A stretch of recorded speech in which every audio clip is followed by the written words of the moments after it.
मिर्जापुर, एक जादुई नगरी। ये कहानी आज से कई वर्षों पुरानी है। रंजीत की तबीयत बहुत खराब थी।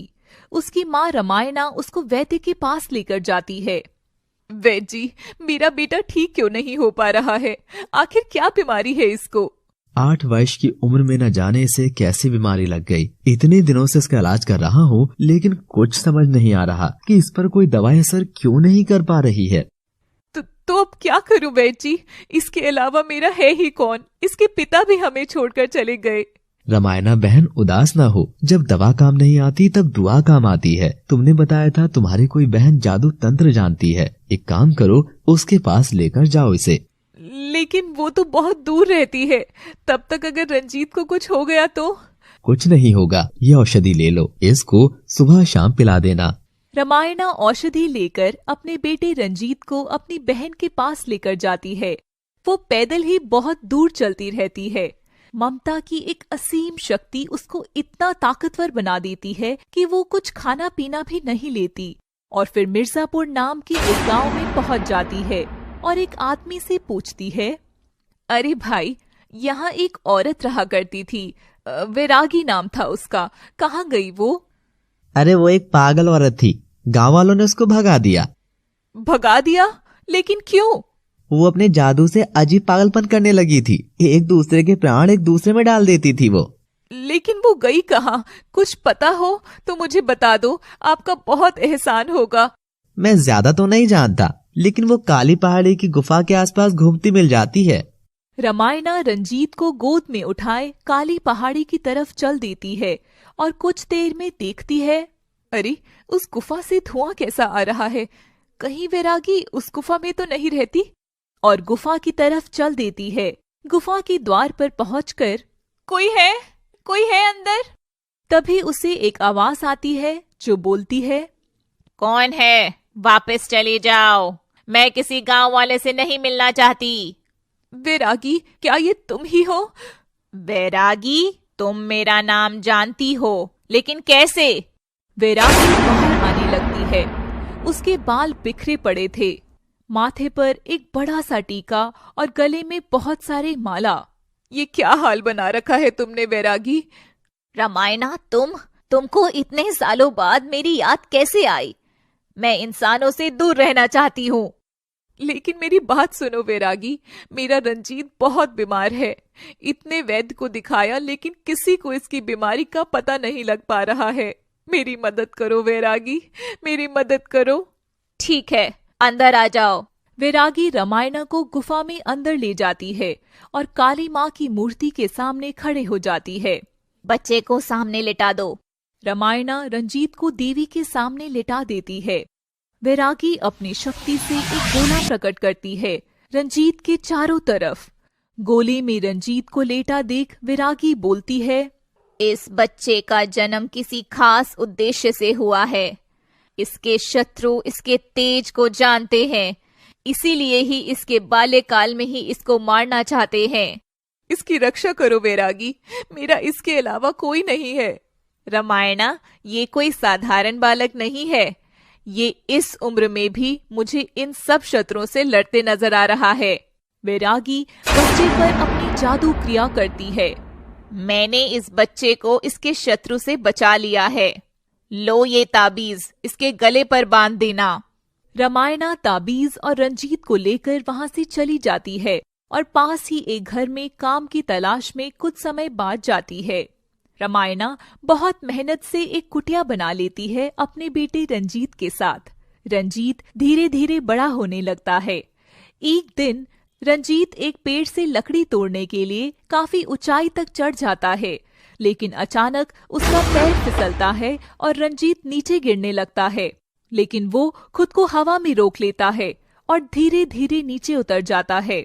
फिर कैसे हवा में उड़ा? वाह, बहुत मजा आया, एक बार और करके देखता हूँ। रंजीत फिर से पेड़ पर चढ़ता है और फिर गिरने लगता है और फिर से वो हवा में उड़ने लगता है। रंजीत नीचे खड़ा होकर ऊपर पेड़ की तरफ देखता है और बोलता है, क्या ऐसा नहीं हो सकता कि मैं बंदरों की तरह उछलकर पेड़ पर चला जाऊं? रंजीत ऊपर की तरफ पूरी ताकत लगाकर उछलता है। उसकी ये उछाल उसे आसमान तक ले जाती है। अरे ये मैं इतना ऊपर कैसे आ गया, अब मैं क्या करूं? और फिर पूरे वेग से नीचे की तरफ गिरने लगता है। उसको समझ नहीं आता क्या करे। वो सीधा जमीन पर आ गिरता है। मेरे हाथ में चोट लग गई, अब माँ मुझे बहुत डांटेगी और मैं उनको क्या बताऊंगा? और अपने हाथ को देखने लगता है। ये क्या, मेरी चोट इतनी जल्दी कैसे सही हो रही है? रंजीत कुछ समझ नहीं पाता और घर आ जाता है। बेटा कहाँ था, इतनी देर कैसे हो गई? माँ वो मैं खेल रहा था। चल ठीक है, खाना खा ले। माँ आज मेरे साथ कुछ अजीब हुआ है। अजीब? क्या अजीब हुआ? मैं आज हवा में उड़ने लगा, पेड़ से गिरने से बचा और माँ मेरी चोट भी खुद ही ठीक हो गई। ये क्या बोल रहा है बेटा तू? रंजीत मुझे वचन दे, तू कभी किसी को इसके बारे में कुछ नहीं बताएगा। इसका मतलब माँ तुमको पता था मुझ में ऐसी कोई शक्ति है जो मैं ये सब कर सकता हूँ? जब तू बच्चा था मैं बाहर काम करने गई थी और एक तेज भूकंप आया, और जब मैं वापस घर आई तब मैंने देखा ऊपर से बाहरी पीतल का पतीला तेरे ऊपर गिर गया और तेरे शरीर पर एक खरोच तक भी नहीं आई। लेकिन माँ ये सब हुआ कैसे? ये एक बहुत बड़ी कहानी है बेटा। तेरा जन्म एक खास उद्देश्य के लिए हुआ है। तभी बाहर से गांव वालों के चिल्लाने की आवाज आती है। बचाओ बचाओ, कोई पागल सांड घुस आया है जंगल में। रंजीत बाहर आकर देखता है और रंजीत को देखकर सांड रुक जाता है और रंजीत को घूरता है।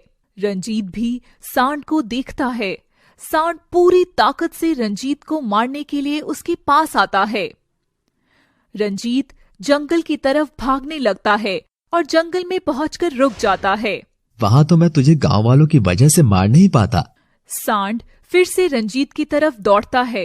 रंजीत सांड के सींगों से पकड़कर उठा लेता है और फिर जमीन पर पटक देता है।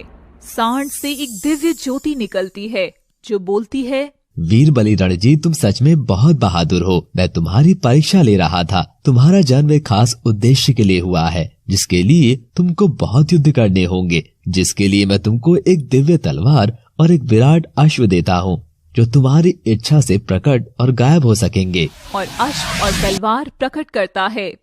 रंजीत जब तलवार हाथ में उठाता है तो उसकी वेशभूषा बदल जाती है। रंजीत तलवार गायब करने की मन में सोचता है और तलवार गायब हो जाती है और रंजीत पहले जैसे साधारण बन जाता है। रंजीत को समझ नहीं आता कि ये सब क्या हो रहा है। तलवार उसके मन की बात कैसे सुनती है, और ये सब सोचकर रंजीत घर आ जाता है और अपनी माँ के पास जाता है। माँ मैं आखिर कौन हूँ? ये सब क्या हो रहा है मेरे साथ? जब तू बहुत छोटा था, तू बहुत बीमार था, किसी भी वैद्य के पास तेरी बीमारी का इलाज नहीं था, तब वैरागी ने मेरी मदद की। क्या कहानी है माँ, मुझे भी बताओ। मैं तुझे बताती हूँ, लेकिन तुझे मुझसे वादा करना होगा कि तू ये बात किसी को नहीं बताएगा। ठीक है माँ, मैं ये बात किसी को नहीं कहूँगा।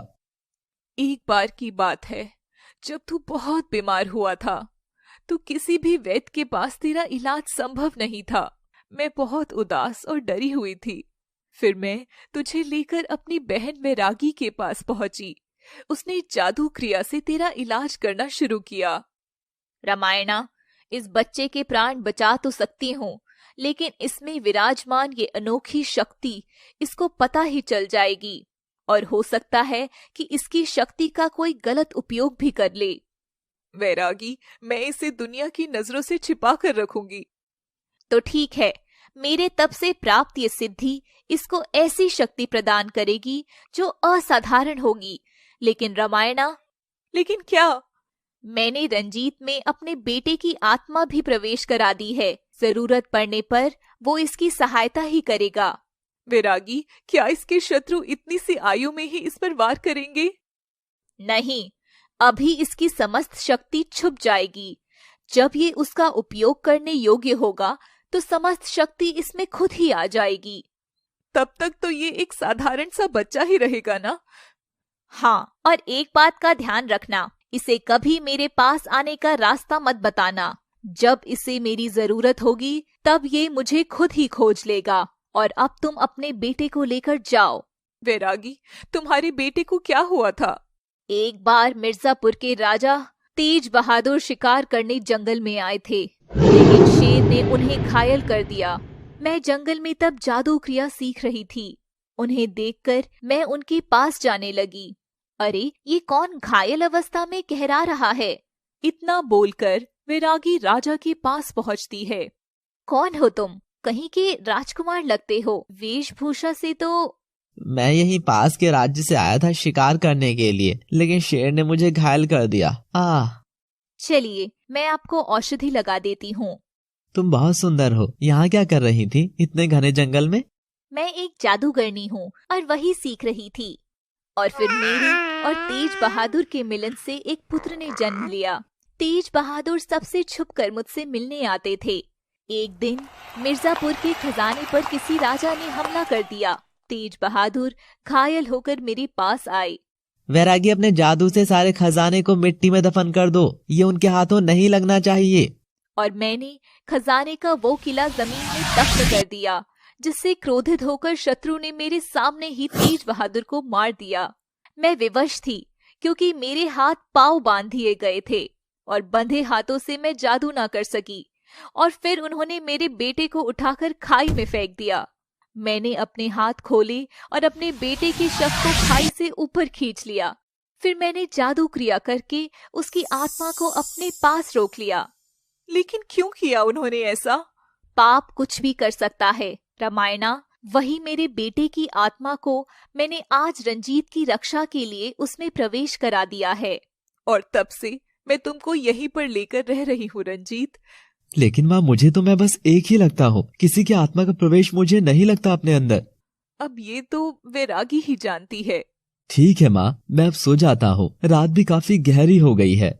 रंजीत आंखें बंद करके लेट जाता है। तभी उसे एक सपना दिखता है, जैसे वो किसी बड़े पेड़ की शाखा पर चढ़ रहा है। ये पेड़ इतना विशाल कैसे? मैंने आज से पहले इतना विशाल पेड़ नहीं देखा। इस पेड़ में एक गुफा भी दिखाई दे रही है। चलो चलता हूँ अंदर। रंजीत गुफा में प्रवेश करता है और दूसरी छोर पर निकलकर देखता है एक पूरा राज्य बसा है। इतना सुंदर महल, इतनी सुंदर नगरी में कौन सा राज्य है? और भला पेड़ के अंदर कैसे कोई राज्य बस सकता है? रंजीत आगे बढ़ता है। उसे झरने के पास नहाती एक लड़की दिखाई देती है, लेकिन जैसे ही आगे कदम बढ़ाता है तो गिर जाता है। इधर रंजीत अपने बिस्तर से नीचे गिर जाता है। ये कैसा सपना था? क्या सच में कोई ऐसा पेड़ है? क्या सच में कोई ऐसा राज्य है? मुझे सुबह ही वो सपने वाली जगह तलाश करनी होगी। रंजीत सो जाता है। अगली सुबह। माँ, मैं बाहर जा रहा हूँ किसी काम से। आने में देर हो जाए तो चिंता मत करना। रंजीत सपने में जो जगह दिखी थी उसे ढूंढता है। रंजीत पीपल के पेड़ के पास जाकर देखता है, सच में एक विशाल पेड़ था। रंजीत उड़ने की सोचता है तो वेशभूषा बदल जाती है। रंजीत ऊपर हवा में उड़ता है और एक शाख पर जाकर रुक जाता है। रंजीत थोड़ा और आगे चलता है और वो गुफा आ गई थी। रंजीत को अब गुफा साफ दिखाई दे रही थी और रंजीत उस गुफा में प्रवेश करना चाहता है, लेकिन कोई शक्ति उसे बाहर की तरफ फेंक देती है। गुफा से आवाज आती है, मुझे उस गुफा की रक्षा के लिए रखा गया है। पागल मानव, कौन है तू? और फिर गुफा से एक भयानक दानव निकलता है। खुद को संभालते हुए बोला, मुझे लगा ये एक सुंदर नगरी है, लेकिन ये तो दानव नगरी है। बहुत दिनों से कुछ नहीं खाया, आज तुझे खाकर अपनी भूख मिटाऊंगा। और रंजीत पर अपनी तलवार से वार करता है। रंजीत अपनी तलवार प्रकट करता है और दानव की तलवार को रोक देता है। ठहर तो जाओ दानवराज, कच्चा ही खाओगे क्या? तूने मेरे वार को रोक दिया। तू कोई साधारण बालक तो नहीं हो सकता। बच्चे तो साधारण होते भी नहीं हैं। दानव रंजीत को हाथ से पकड़कर उठा लेता है और अपने मुंह तक लेकर आता है। रंजीत उसके मुंह पर तलवार से वार करता है। विशाल दानव जमीन पर गिर जाता है। चलो ये बला तो टली, अब आगे देखते हैं।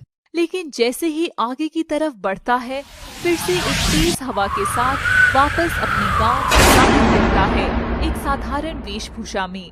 ये क्या था? मुझे हवा के झोंके ने इतनी दूर कैसे फेंक दिया? लेकिन मैं इतनी जल्दी हार नहीं मानूंगा। मैं फिर से उस नगरी में जाऊंगा।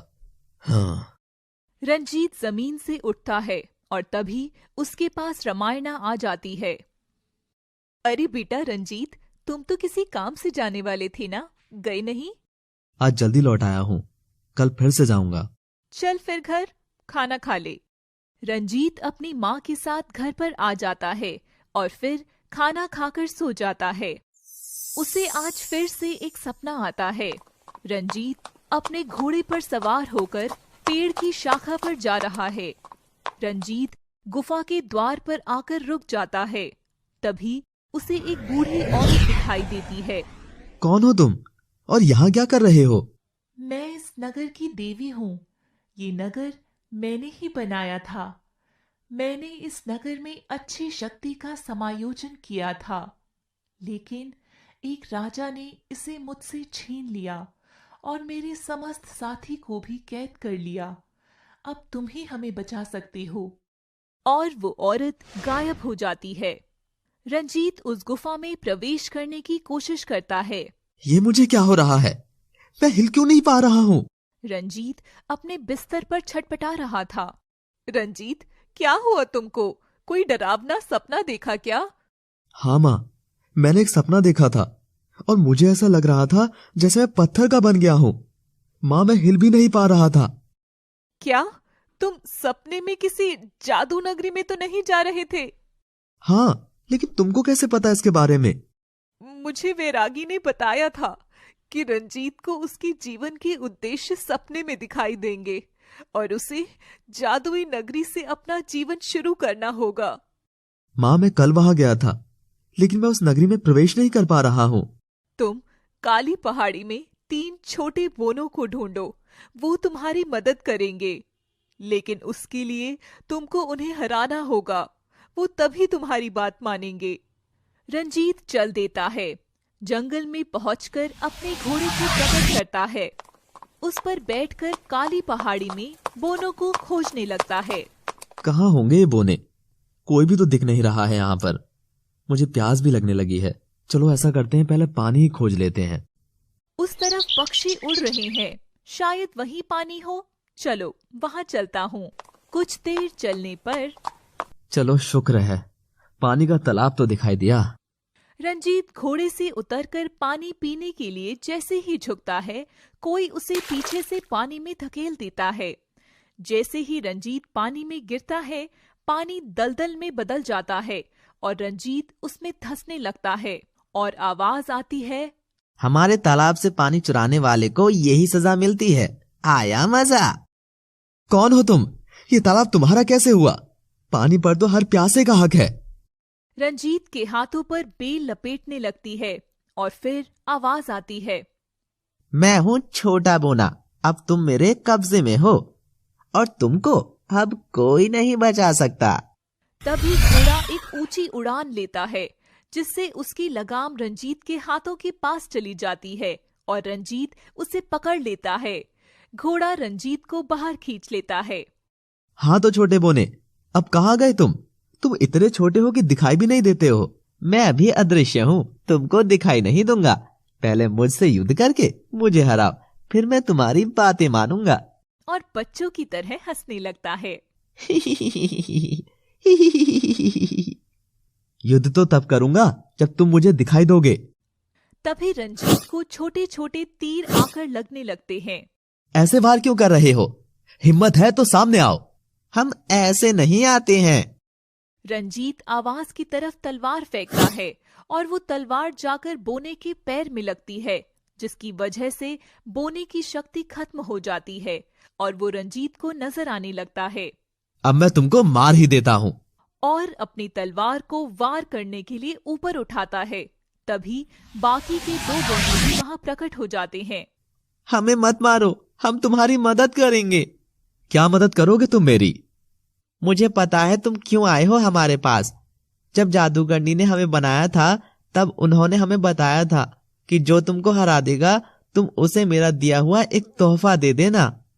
तोहफा? कैसा तोहफा? रुको, हम लेकर आते हैं। तीनों बोने मिलकर एक चिराग उठाकर लाते हैं। लो, यही था जादूगरनी का तोहफा। इतना छोटा चिराग? क्या इसमें कोई जिन रहता है? हमको नहीं पता, तुम खुद ही देख लो। रंजीत चिराग को रगड़ता है और उसमें से चिराग निकलता है। क्या हुक्म है मेरे आका? क्या तुम इतने ही छोटे हो?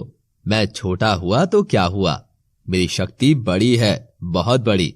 कहो तो इन बोनों की खोपड़ी फोड़ दूं या इनको उल्टा लटका दूं? अरे भागो भागो यहाँ से। और वहां से भाग जाते हैं। रंजीत छोटे जिन को लेकर वापस गुफा के द्वार पर जाता है। नूरे जिन, इसमें क्या है और इसमें अंदर कैसे प्रवेश किया जाएगा? आका, अंदर प्यार है, प्रवाह है और आस है। ये क्या पहेली बता रहे हो नूरे जिन? आका, पहेली में सब कुछ है, समझ लो और चलो। अच्छा, समझ गया। पहले प्यार से रास्ता मांगना है। हे जादुई नगरी, हमें अंदर प्रवेश करने की अनुमति दें। फिर दरवाजा खुल जाता है और एक सुगंधित हवा का प्रवाह रंजीत के रोम रोम को महका देता है। फिर रंजीत अंदर की तरफ चलने लगता है। जैसा सपने में देखा था उससे कहीं ज्यादा खूबसूरत है ये नगरी। रंजीत वहां उड़ती तितलियों को देखता है और पास की बहते सुनहरे झरने को देखता है और आगे की तरफ बढ़ता है। रंजीत को फिर सपने वाली लड़की नजर आती है।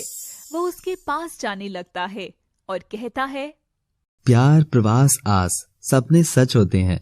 नूरे जिन, देखो जीत गया विश्वास। तभी लड़की गायब हो जाती है। नूरे जिन, जी मेरे आका। क्या तुम भी वही देख रहे हो जो मैं देख रहा हूँ? मैं कुछ समझा नहीं।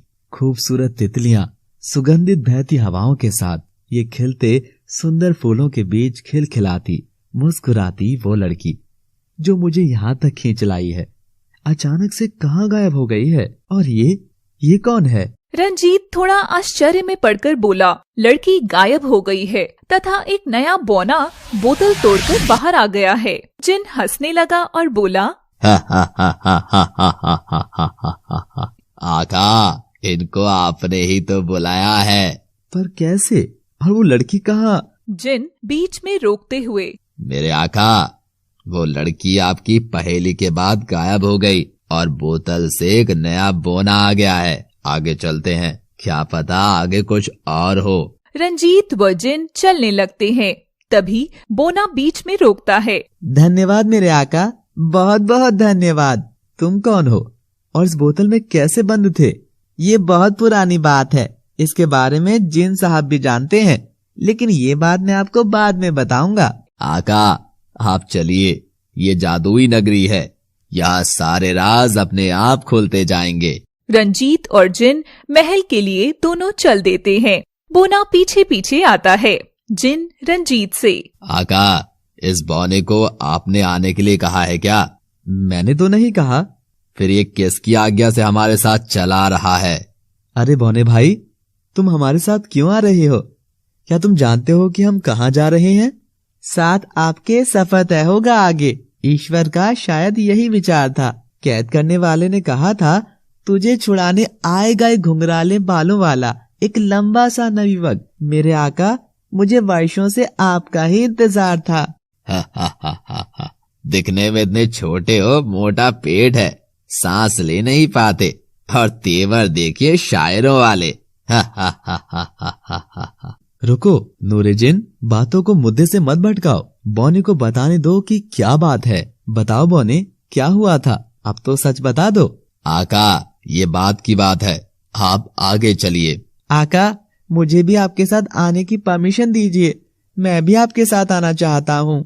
ठीक है, आ जाओ। तीनों चल देते हैं और आगे एक पेड़ के नीचे विश्राम करने रुक जाते हैं। रंजीत की आंख लग गई है और अब बोना व जिन ही जगे हुए पेड़ के नीचे लेटे हैं।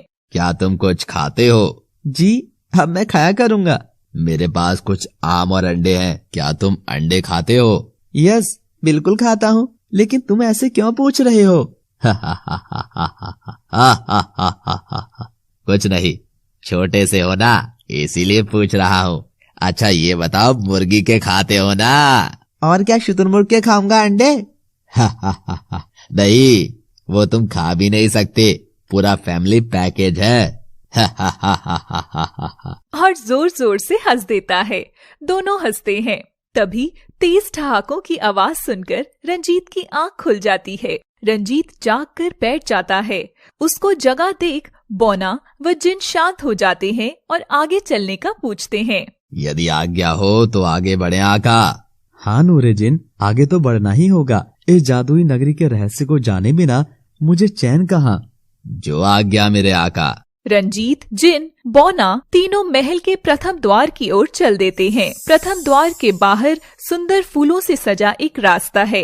रास्ते के बराबर से बहता झरना व क्रीड़ा करते पक्षी हैं। गेट में घुसने में तीनों ही असफल हो जाते हैं, क्योंकि महल में शक्तियों के साथ कोई जा नहीं सकता है। आका, रास्ता कहाँ से है? कुछ साफ नजर नहीं आ रहा है।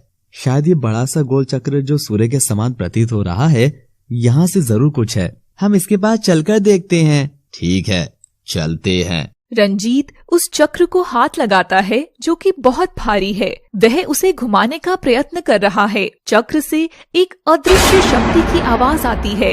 हे नवयुवक, आखिर तुम आ ही गए। क्या आप भी मुझे जानते हो? ये जादुई नगरी मिर्जापुर पिछले 20 वर्षों से तुम्हारा इंतजार कर रही है। मुझे अंदर आने की अनुमति दें। अनुमति मिल जाएगी, लेकिन उसके लिए तुम्हें 3 शर्तों को मानना पड़ेगा। आप शर्तें बताइए, यदि संभव हो तो सामने आकर बात कीजिए। पहली शर्त, अंदर सिर्फ 2 ही व्यक्ति जा सकते हैं। दूसरी शर्त, शक्ति के साथ अंदर नहीं जा सकते, साधारण मनुष्य बनकर जाना होगा। तीसरी शर्त, महल में प्रवेश के बाद समस्त रहस्यों को जानने के बाद सिर्फ तुम ही बाहर आ सकोगे। हमें तीनों शर्तें मंजूर हैं। आका, राही हूँ मैं। यहीं तक है अपना साथ। पहले के 2 रहस्य, 2 गेट छोड़कर तीसरे में है प्रवास। आका, मैं आगे नहीं जा पाऊंगा। मेरा काम यहीं तक का था। आपके साथ अब बोना जाएगा, क्योंकि उसके पास कोई शक्ति नहीं है। ठीक है नूरे जिन, हमें मंजूर है। तुम्हारा बहुत बहुत धन्यवाद कि तुम यहाँ तक साथ आए। रंजीत भी साधारण बन जाता है और बोने को लेकर महल में प्रवेश करता है। शर्तें मानने पर गेट खुद खुल जाता है और रंजीत और बोने के प्रवेश के बाद गेट बंद हो जाता है। रंजीत और बोना अंदर जाकर आश्चर्यचकित हो जाते हैं। वह वो देखते हैं जो उन्होंने कभी नहीं देखा। बोना, जिसका नाम मैगी है तथा दिखने में वह लगभग 3 फीट लंबा, पेट बाहर, ऊंची पतलून, सिर पर एक बड़ा हैट, शर्ट पर सस्पेंडर लगे हैं। देखो, बाहर से सड़क दिखने वाला ये महल अंदर से गांव है। उड़ी बाबा, ये क्या है? तभी एक बुजुर्ग व्यक्ति दौड़कर आते हैं और बोने को गोद में उठाने की कोशिश करते हुए बोलते हैं, मैगी, आज बहुत दिनों बाद तुम्हें गांव की याद आई है। इतने दिनों बाद लौटे हो मेरे बच्चे, कहाँ थे तुम? मैगी? कौन मैगी? आका, मैं ही मैगी हूँ। ये लोग मुझे कैसे जानते हैं, मुझे कुछ याद नहीं आ रहा है। ठीक है बेटा, अब तुम आ गए हो तो तुम्हें सब कुछ याद आ ही जाएगा। अच्छा, तो तुम मैगी हो? ये तुमने पहले क्यों नहीं बताया? आज से मैं तुम्हें मैगी ही बोलूंगा। बोने ने सहमति जताई। इस गांव में कच्ची मिट्टी से बने घर, कच्चे रास्ते, साफ सुथरा गांव, खेलते बच्चे, चहचहाती चिड़िया, कूकती कोयल, नाचते मोर हैं। यह गांव एक बाउंड्री से भी घिरा है। गांव के बीचों बीच एक पीपल का पेड़ है, जिसके नीचे मिट्टी का एक चबूतरा बना है। देखो मैगी, कितना सुंदर गांव है। जी मेरे आका, बहुत सुंदर है। मेरा तो मन कर रहा है कि यहीं रह लूं, आगे जाऊं ही ना। आओ, पीपल के पेड़ के नीचे बैठते हैं। दोनों जाकर चबूतरे पर बैठ जाते हैं। आका, मुझे भूख लगी है और नींद भी आई है।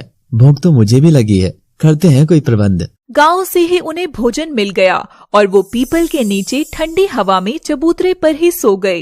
रंजीत को रात को फिर से सपना दिखता है। रंजीत की आंख अचानक से खुल जाती है। मैगी भी डरकर उठ जाता है। क्या हुआ मेरे आका, पेड़ से भूत गिरा क्या? चुप करो मैगी, ये मजाक का समय नहीं है। मैगी सीरियस हो जाता है। ठीक है आका, लेकिन आप इतना डर क्यों गए? आप इतनी हड़बड़ाहट के साथ क्यों जगे हो? मैगी, मुझे स्वप्न में फिर वही लड़की दिखाई दी और आगे के संकेत भी मिले हैं। इस गांव की बाउंड्री पार करके हमें आगे जंगल में जाना है। ठीक है आका, हम सुबह होते ही यहाँ से निकलते हैं। रास्ता दूर भी हो सकता है, इसलिए हमें जल्दी निकलना होगा। हम 5 बजे ही निकलेंगे। आका, खाने को कुछ मिल जाता तो? अभी कुछ भी नहीं मिलेगा, आगे चलकर देखते हैं। दोनों आगे की ओर चलते हैं। आका, ये महल इतना अजीब क्यों है?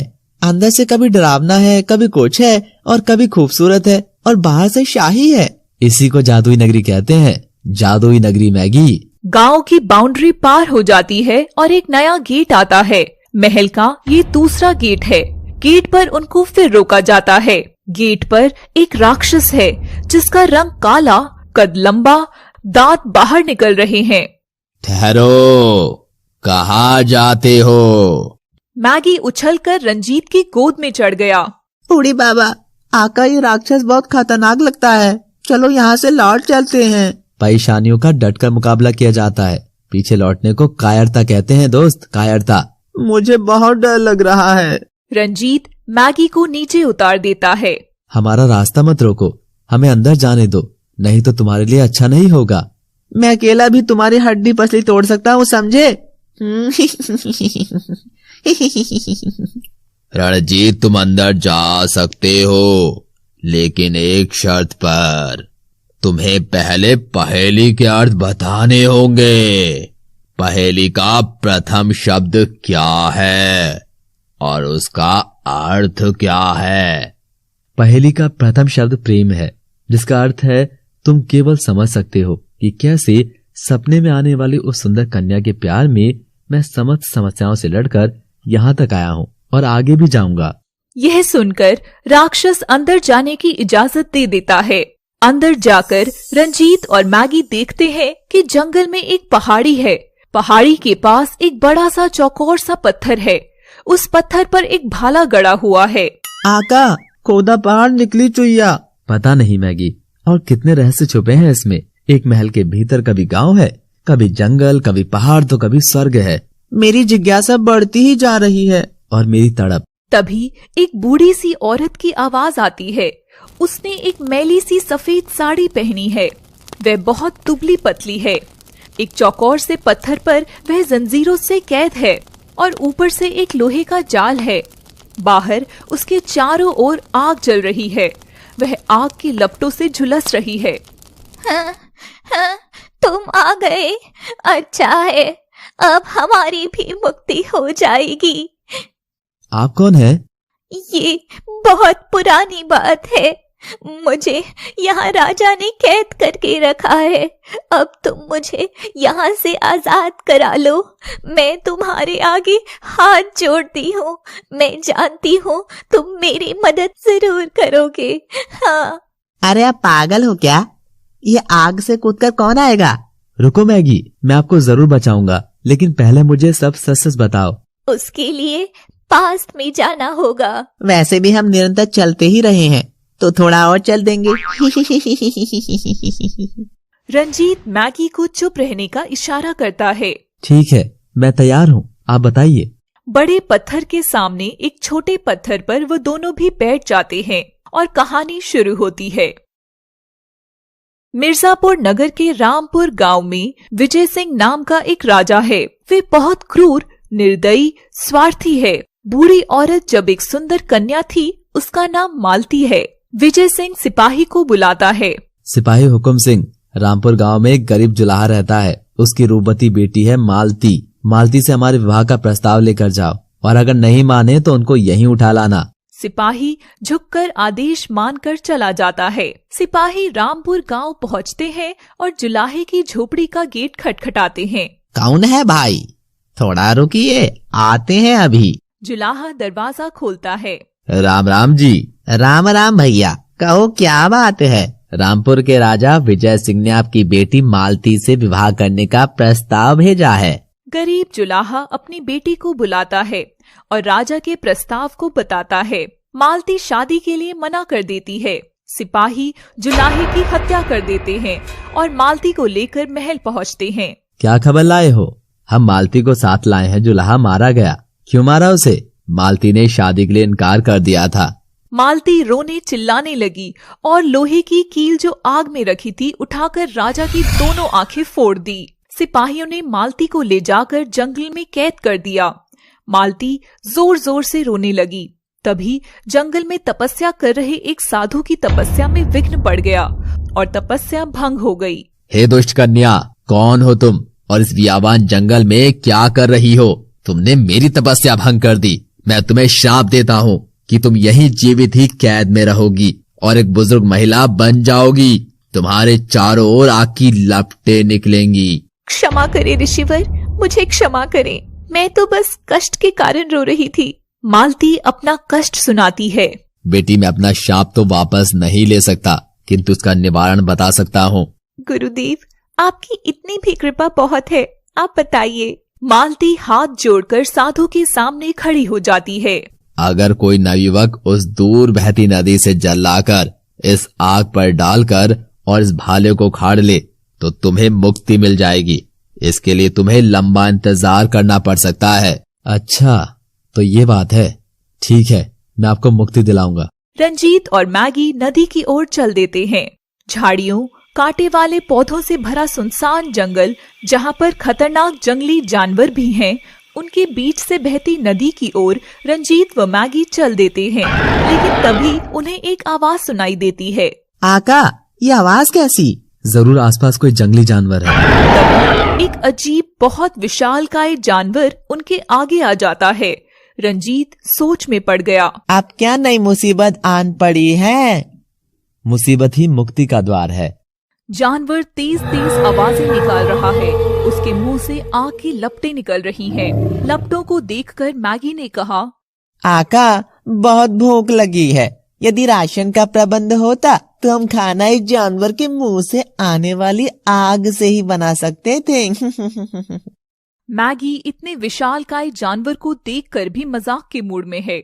जानवर के पास दिव्य शक्तियां थी और वह बोल भी सकता था। मूर्ख, तुच्छ प्राणी, मैं इतना ताकतवर हूँ, इतना विशाल हूँ। मैं तुझे एक बार में ही जिंदा निकल सकता हूँ, लेकिन फिर भी तुम दोनों को कोई भय नहीं है। हम योद्धा हैं और विपत्ति से विचलित नहीं होते। नदी और उसके आसपास के जंगल का एक राजा है और हम उसके कार्यकर्ता। यहाँ का एक नियम है कि हम किसी डरपोक व्यक्ति को अंदर नहीं आने देते, इसलिए बाहर ही परीक्षा होती है और समर्थ को अंदर भेज दिया जाता है। ये सब बताकर अचानक से जानवर गायब हो जाता है। मैगी और रंजीत एक लंबी सांस लेते हैं और आगे चलते हैं। चलो, जान तो छूटी। रास्ता सामने से है, लेकिन यहाँ कुछ ज्यादा डरावना है। वैसे भी आपसे तो सभी डरते हैं आका, कोई भी आ जाए। नदी दिखी तो सही। नदी बहुत दूषित है। एक तेज बदबू नदी से आ रही है। आका, शायद हम गलत जगह आ गए हैं। तुम्हें ऐसा क्यों लग रहा है? आका, इतनी गंदी है ये, इसके पानी से भला किसका उद्धार होगा? और वो साधु कैसे इसे पी सकते हैं? मैं तो नहीं पीऊंगा। मैगी एक साइड मुंह फुलाकर बैठ जाता है। सही है मैगी, अभी तुम बच्चों के जैसी हरकतें करते हो। थोड़ा दिमाग लगाओ कि जंगल में कोई मनुष्य जब आता ही नहीं है तो ये नदी गंदी कैसे हो सकती है? इसके पीछे कोई तो राज है। बिल्कुल सही आका, लेकिन वो राज हमें बताएगा कौन? तभी रंजीत नदी से जल लेने की कोशिश करता है, लेकिन तेज बदबू उसे ये अनुमति नहीं दे रही है। वह पीछे हट जाता है। हे नदी माँ, आपके जल से आती है ये दुर्गंध मुझे किसी की जिंदगी बचाने से रोक रही है। वर्षों से कैद एक स्त्री आपके जाल से ही मुक्ति को प्राप्त होगी। आका, अब क्या ये नदी भी जादुई है जो आपकी बात सुनेगी? तभी हवाएं बहुत तेज चलने लगती हैं और एक तेज वर्षा होती है। सभी पेड़ बहुत तेज तेज हिलने लगते हैं। पक्षी, जंतु इधर से उधर भागने लगते हैं। तभी आकाश में एक बिजली चमकती है। ये कैसा भूचाल है? राह में परेशानियां तो बहुत थी आका, लेकिन लग रहा है कि इसमें तो मैं जिंदा ना बचूं, क्योंकि एक तो मैं इतना छोटा हूँ और भूख भी लगी है। मैगी, तुम कभी सीरियस हो सकते हो? यह हर समय तुम्हें मजाक ही सूझता है। रंजीत ने मैगी को डांट दिया, क्योंकि इस तूफान के बारे में उसे भी कुछ समझ नहीं आ रहा था। तभी तूफान शांत हुआ।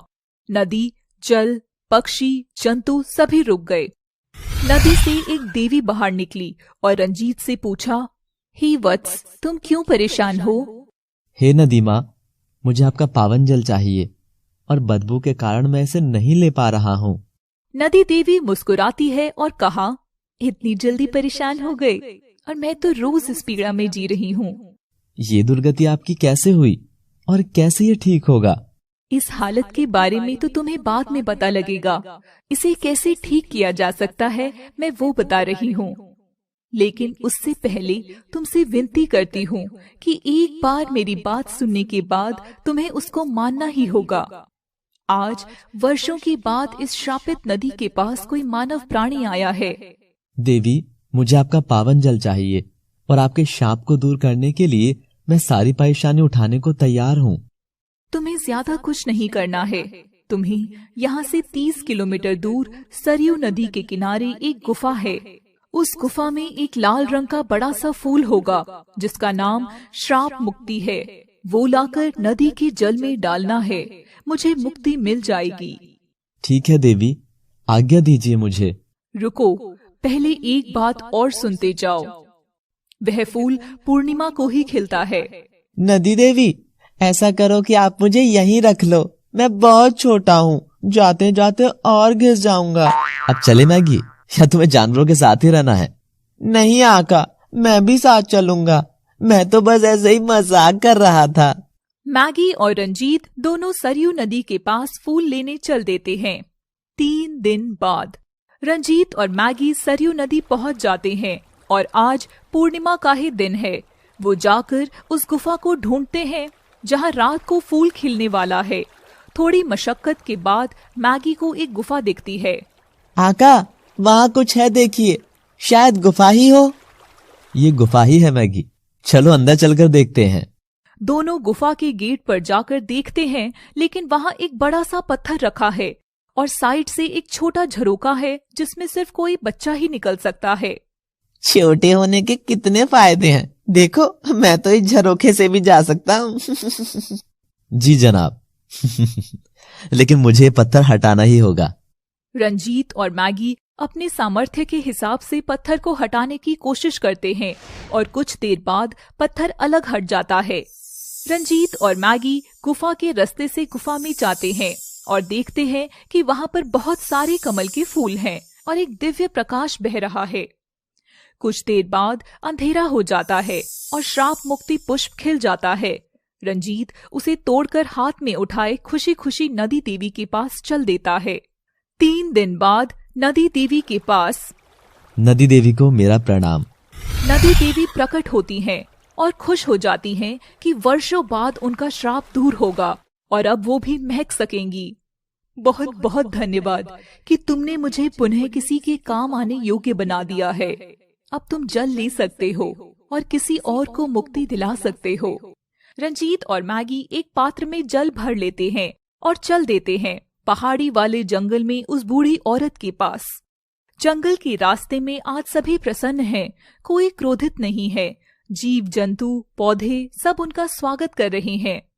वाह का मजा आ गया, उस बोतल में घुट गई थी जिंदगी।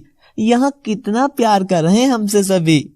हाँ मैगी, इतना सब कुछ देखकर तो मुझे भी बहुत खुशी हो रही है कि जिस उद्देश्य के लिए मेरा जन्म हुआ शायद अब वो सार्थक हो गया।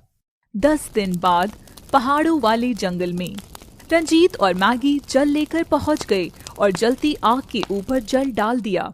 आग समाप्त हो गई। अब रंजीत उस चौकोर चबूतरे पर जा सका और एक आरी की मदद से उसके जाल को काटने की कोशिश कर रहा है। जाल कट गया। आखिर तुमने अपना वादा पूरा किया। मैं बहुत खुश हूँ। आज मैं आजाद होने जा रही हूँ। इससे बड़ी खुशी मेरे लिए क्या होगी, और इससे बड़ा एहसान भी। बूढ़ी औरत खुशी से रो रही है और रंजीत ने उसकी बची हुई रस्सी भी काट दी। मैं भी बहुत खुश हूँ आका। अम्मा, अब हम जाएं या हमको भी साथ रखने का इरादा है? ठीक है, तो अब हम आगे प्रस्थान करते हैं। रंजीत व बूढ़ी औरत भी हंसने लगते हैं। रंजीत व मैगी चल देते हैं। तभी वह बूढ़ी औरत उसे गड़े हुए भाले की याद दिलाती है कि वह भाला भी उखाड़ना है अभी। अरे मैं तो भूल ही गया था। देखो आका, मैंने कहा था ना कि हमको यहीं रखना चाहती है। रंजीत हल्के से मुस्कुराकर भाला उखाड़ने चल देता है और पूरी शक्ति लगाकर कुछ ही मिनटों में भाला उखड़कर साइड रख देता है। लेकिन ये क्या, तभी पहाड़ी के ऊपर वो सूखी घास जीवंत हो उठती है। नए नए फूल खिलने लगते हैं। पूरा वातावरण महक उठता है। तभी मैगी की नजर उस बूढ़ी औरत पर जाती है। मैगी का रिएक्शन देखकर रंजीत भी उस साइड देखता है और आंखें खुली की खुली रह जाती हैं। मैगी, ये क्या? परिवर्तन तो अब तक बहुत हुए थे, लेकिन अब इतना? जी आका, वही तो मैं नहीं समझ पा रहा हूँ। इतना रहस्य, इतना जादू। आसमानी रंग की साड़ी पहने, सभी आभूषण से सुसज्जित, लंबे बाल, नीली आंखें, श्रृंगार रस में डूबी हुई एक नवयुवती रंजीत के सामने खड़ी है। यह वही बूढ़ी औरत है जिसको अभी मुक्ति मिलती है। इसका नाम है मालती। घबराओ नहीं रंजीत, मैं शाप मुक्त हो गई हूँ और अब वापस अपने उसी रूप में आ गई हूँ जिसके लिए मुझे वर्षों से इंतजार था। तुम बहुत खूबसूरत हो मालती। मैं तुम्हें छोड़कर जाना नहीं चाहता, लेकिन मैं नियमों में बंधा हूँ और मुझे इस पूरे महल में घूमना ही होगा। नागी बीच में उछलने की कोशिश कर रहा है, लेकिन भारी वजन के कारण असमर्थ है, तो अपना हाथ ही मालती व रंजीत के बीच में ले जाता है। आका, खूबसूरत कन्या देखकर आप आपके साथी को भूल गए हो। ये बात गलत है, चीटिंग है। मुंह फुलाकर पत्थर पर बैठ जाता है। मालती और रंजीत हंस रहे हैं। तुम हमेशा छोटे बच्चे ही रहोगे। तो आप मुझसे भी बात करो ना। ठीक है, हम तीनों बात करेंगे। अब खुश हो? अच्छा मालती, अब मुझे निकलना होगा। रंजीत, रुको। हाथ उठाकर रुकने का इशारा करती है। रंजीत रुक जाता है। कहो मालती, क्या बात है? तुमने मुझे इस नरक से मुक्ति दिलाई है, तो मैं भी तुम्हें कुछ उपहार देना चाहती हूँ। और वह उपहार है कि जिन रहस्यों के लिए तुम घूम रहे हो, उसमें से कुछ रहस्य मैं जानती हूँ। तुम क्या कह रही हो? क्या तुम सच में कुछ जानती हो? वो सपने वाली लड़की के बारे में भी? हाँ रंजीत, तुम्हारी सपने वाली लड़की के बारे में भी मैं जानती हूँ। ओह, तो मुझे जल्दी से बताओ उसके बारे में। वो कहाँ रहती है? उसका पता क्या है? मतलब अब एक और खूबसूरत युवती। रंजीत, क्या मैं भी तुम्हारे साथ चल सकती हूँ? तुम्हारे साथ चलने से मुझे तो कोई प्रॉब्लम नहीं है, लेकिन तुम्हारी जान को कोई रिस्क ना हो, बस इसीलिए डर रहा हूँ। तुमने अपने लिए इतना खतरा उठाकर मुझे बचाया है। ये जीवन तो तुम्हारा ही दिया हुआ है रंजीत। मुझे भी तुम्हारे साथ आने दो। इनको भी साथ आने दो आका। 1 से 2 भले और 2 से भले 3। ठीक है, यदि तुम नहीं मानती हो तो तुम भी चलो। धन्यवाद मैगी, धन्यवाद रंजीत। लेकिन यहाँ से जाना किस ओर है? आका, रात बहुत हो चुकी है, मुझे सोना है। सुबह चलते हैं। रात को तीनों सो जाते हैं। रंजीत को फिर से एक ख्वाब आया और फिर से वही लड़की स्वप्न में आई और आगे का रास्ता बताकर चली गई। मैगी, सुबह हो गई है, अब उठ जाओ। वहाँ सामने देखो, कितने सारे फल गिरे हुए हैं। मैगी एकदम से उठ जाता है और खुशी से नाचने लगता है। कहाँ है फल? ये। जाओ, तुम फल चुनकर ले आओ और खा लो। मालती, मुझे एक सपने दिखाई दिया और उसमें वही सेम लड़की दिखाई दी। तो क्या बताया उसने? उसने मुझे आगे का रास्ता बताया।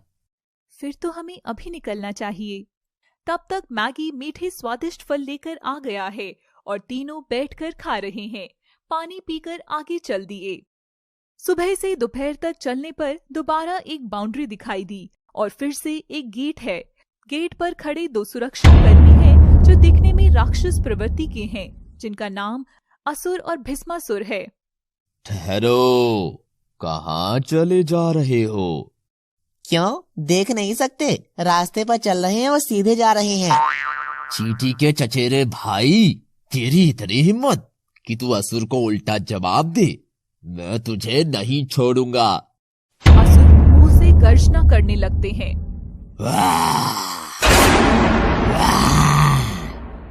हमारे रास्ते से हट जाओ और हमें लक्ष्य पर पहुंचने दो। हमें कहीं बहुत जल्दी पहुंचना है, हट जाइए। अरे वाह, इतनी सुंदर कन्या, और वो भी स्वयं हमारे द्वार पर आई है। असुर की भी नजर मालती पर पड़ जाती है। तभी असुर एक प्लानिंग करता है कि रंजीत और भस्मासुर का युद्ध करा दिया जाए। तुम सभी को लेकर अंदर जा सकते हो, लेकिन एक शर्त पर कि तुम्हें अपना पुरुषार्थ दिखाने के लिए भस्मासुर से युद्ध करना होगा या अपने साथ सिर्फ इस बौने को लेकर जाना होगा। ये लड़की हमारे पास रहेगी। लगता है तुम्हारा समय समाप्त होने वाला है। जल्दी से चुनाव कर लो कि जीवन से हाथ धोना है या लड़की से।